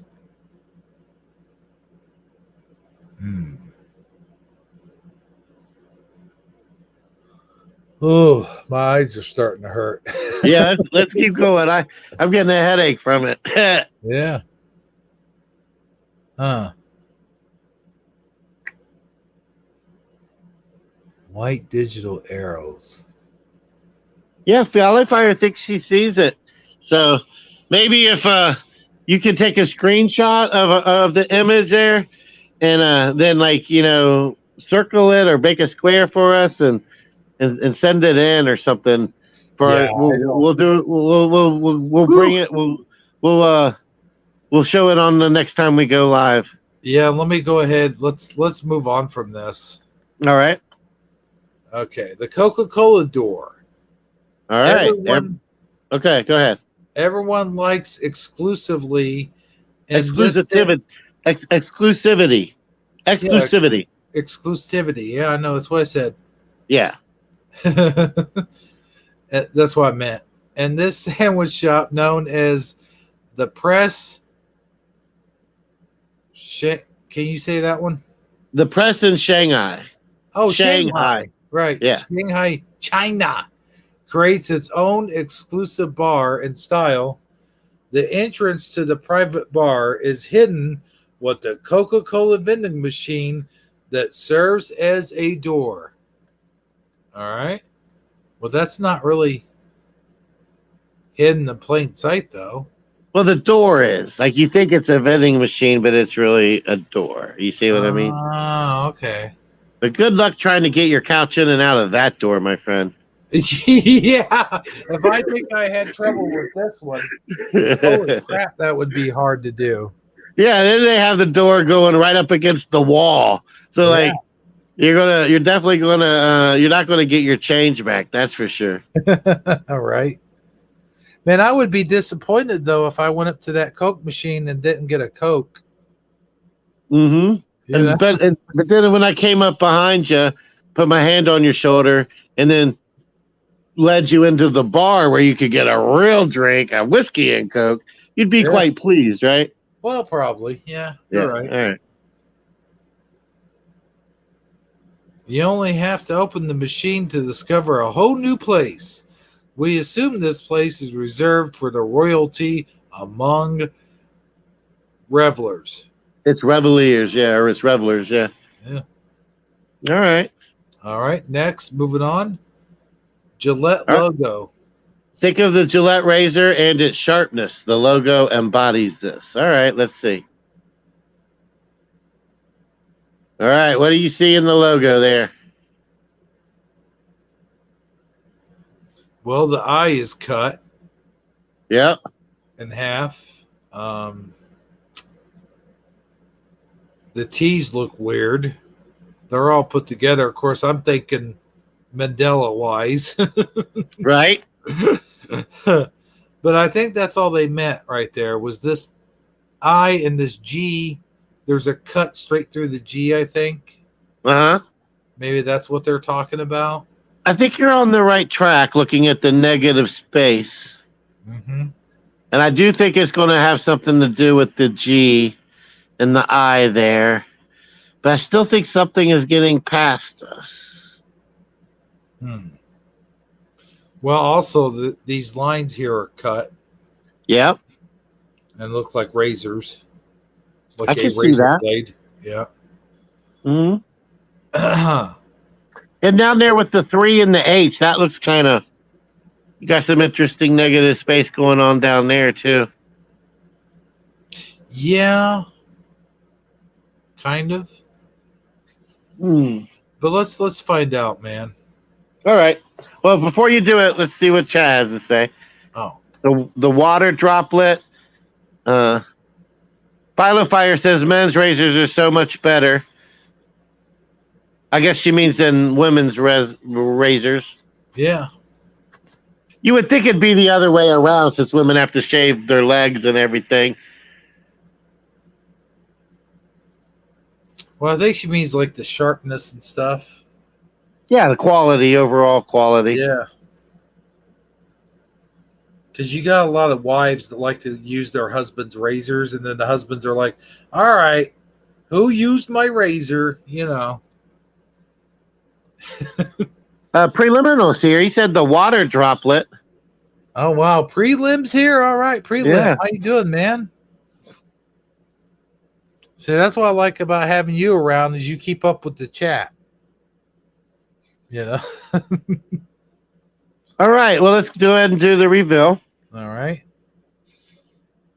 In a simple yet effective way, the logo subtly, get it? Subtly? Yeah. Makes reference to the instead of stubbly, it's subtly, but I digress. I get it. Yeah.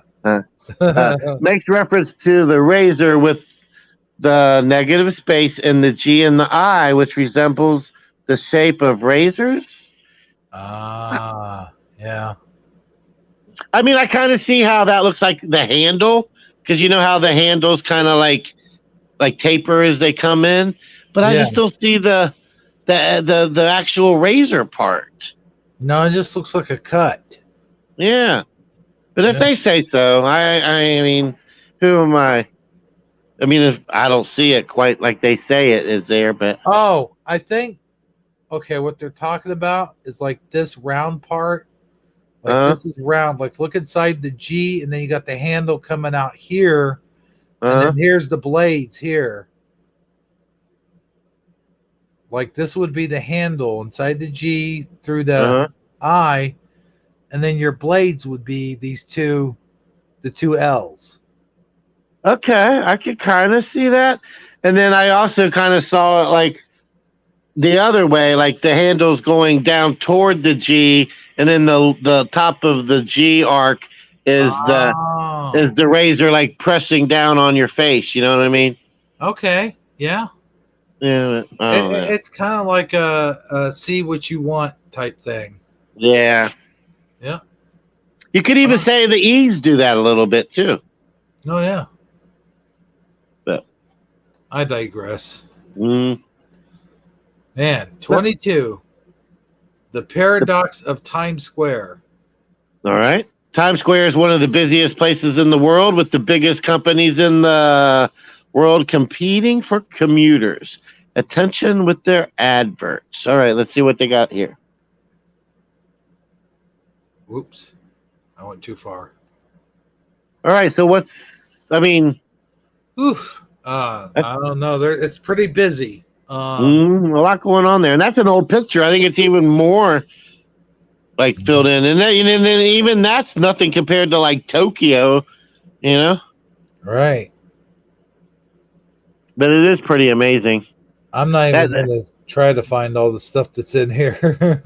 Yeah, I know, right? This is like that. This is like Suso's Mandela Effect collection. Yeah. You could look at it all day long. Yeah. All right, let's see what it says.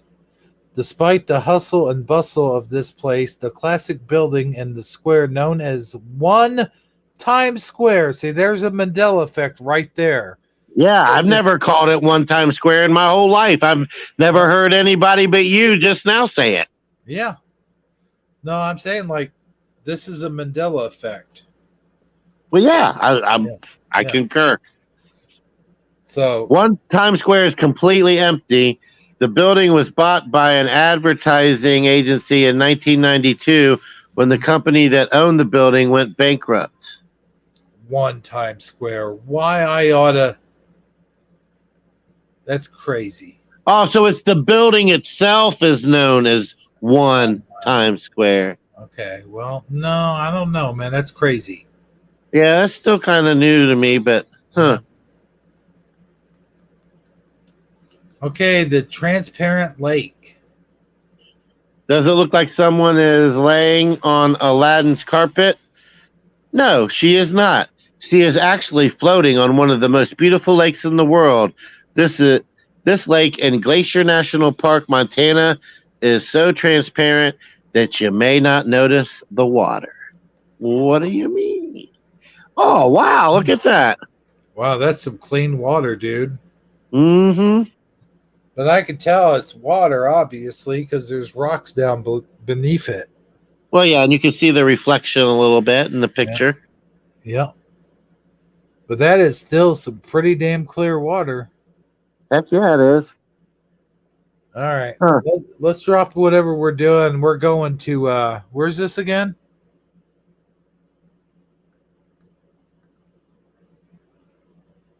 Glacier National Park. We're going there right now. Let's go. All right. Let's go swimming. That's a cool mountain behind them, too. Yeah. It is a very spectacular spot for relaxation, and you can just float on the water, feeling weightless and without worries. Man, that does look like she's floating Mm-hmm. Sure does. Yeah.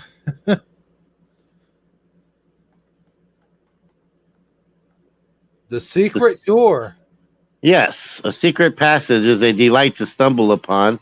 Sometimes it seems you can only find those in movies, and people only use them to stash guns and drugs. Right. Yeah. That's where I stash my guns and drugs. Well, there you go. Yeah. The secret passage.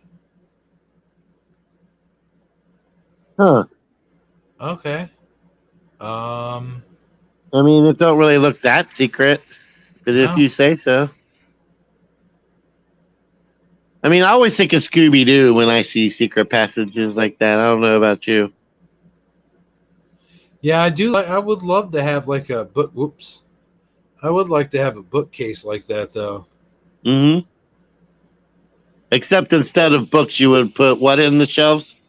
Probably action figures. Right. Yeah. Or movie collection. Yeah. In my case, I'd probably put my record collection. Yeah. All right, but go ahead. No, you go ahead, man. All right, but in Admont Alley Library in Austria, there is a hidden room with a bookshelf as its door. We wonder what is stoned inside there. I know what is stoned inside there. But since it is a library, our guess is more books. My guess is more marijuana. Yeah. Mm. My guess is more dead hookers. All right. Oh boy, man! How many of these are there, man? Let's see. You're looking at your scroll icon. It looks like we're a little bit like 3/4 of the way through it. Dang, dude! You want to do one or two more and then wrap it up? Yeah, let's go ahead and do that. All right. I haven't made it this far either, so we're on uncharted territory. Okay. There are I didn't read this far, is what I'm saying ahead. Right. There are robots hidden on this scarf, and if you look well enough, you will find them. I see one. Yep. Yeah, it's like a vertical pattern of robots, kind of like a totem pole. Yeah. Yeah, that one robot has a penis. No, that's where he plugs in, man. Oh, okay. Is that what it is? All right. Yeah. Or maybe that's the other robot's antenna just going up this other robot's butt. I don't know. Well, yeah, that could be the case. Oh man. Okay, so they form a pattern. The robots form a pattern on the scarf, and it is a wonderful gift to keep your significant other warm during the winter months, or if you just want to laugh at a weird robot penis on the scarf. Good. Yep. Or if you got an AI girlfriend blow-up doll, and this is what she gives you for Christmas every year. Yes. Which reminds me, you ever see that show? I think it's about not a blow-up doll, but it's like about a sex doll. Yeah, there's a couple of them actually. Yeah. Yeah. Those are always creepy, but they are really advancing the technology of these, and it's not just female dolls. They make them for women too, and I'm sure. And the realism is out there, crazy out there. I bet. Yeah. Yeah. Before long, they're going to make. What was that guy in that movie called? It's like, this is the future. When are we going to get the porno robots or something like that? I don't know. Yeah, I know what you're saying. Yeah. Yeah, I mean, in the age of debauchery, right? I mean, couples could pick one out together, bring it into the bedroom with them. I mean, all kinds of crazy stuff can ensue. I think actually the future will be kind of like Demolition Man, where they just put those things on their heads and they have simulated sex. Right. Oh yeah, with a mask on and a visor, right? and a full body condom. Yeah. Yeah. Yeah. Hey, I mean, just look at the way things are going right now. We can't even go on a date and like kiss someone without having a mask on. I know, right? Yeah. So who knows? The world is weird and wacky. Oh, I guess Oh, that's looks it. like that was the last one. All right. Well, cool. Freckle face. All right. Well, there you have it, folks. And we've been going on for 3 hours now, man. Yes, we have. I hope you guys enjoyed the show. I want to thank everybody who came and joined us today. Do you want me to go through the list? Oh, sure. Yeah, go ahead. All right. I can only go so far back. Of course, Philo Fire, Michael Fontaine, System Failure 3. Michael Fontaine. Shell's Time Adventures. Red Lion Radio. Is that his name? If I've got it right. Red Jesus Radio, sir. Red Jesus Radio. Oh, yes, I'm sorry. Preliminal. And Gypsy Road stopped in and said hi. I don't know if they're still here or not. And Connie Joe Wood was here. Mm-hmm. And that's all I can remember. Bone Breaking Action. And tell me anybody I forgot. Let's see here. Did you mention... Man, there was a lot of good people in here tonight, man. We had a really good broadcast, and like you said, I want to thank everybody for being here. And you didn't miss anybody, man. You did good. All right. But yeah, and again, I want to add, if you guys got any ideas or suggestions for stuff you'd like to see us bring up on future shows, or things you'd like to see, us do or say or look you did into. miss one. Hold on. I'm sorry. I didn't mean to interrupt you. Philo Fire said you missed Eddie Von King. Yes, Eddie Von King. And Hunter Hearst Hayden was here. Oh, yeah. Can't leave him out. Yeah. Thank you. Thank you, Philo Fire. All right. Yeah, that's really all I got. I mean, and like I was saying, if you guys got any ideas for stuff you'd like to see us cover on future shows, leave it in the comment afterwards, because I always go back and check for those. So, and then I'll look. It's something we can do if that's something you guys want to hear, see, or have us look into or do more of. Other than that, I want to thank you, Mr. Hebro77, for having me on the platform here with you. It's been a pleasure. I really did have a good time, and I'm just glad to see us back at it, my friend. That's all I got to say. Good, man. This was one of the best shows we've done in a really, really long time. Yeah, I agree. It's definitely nice to get back on the saddle, so to speak, and. Are we planning on doing a Shifty Sunday this week?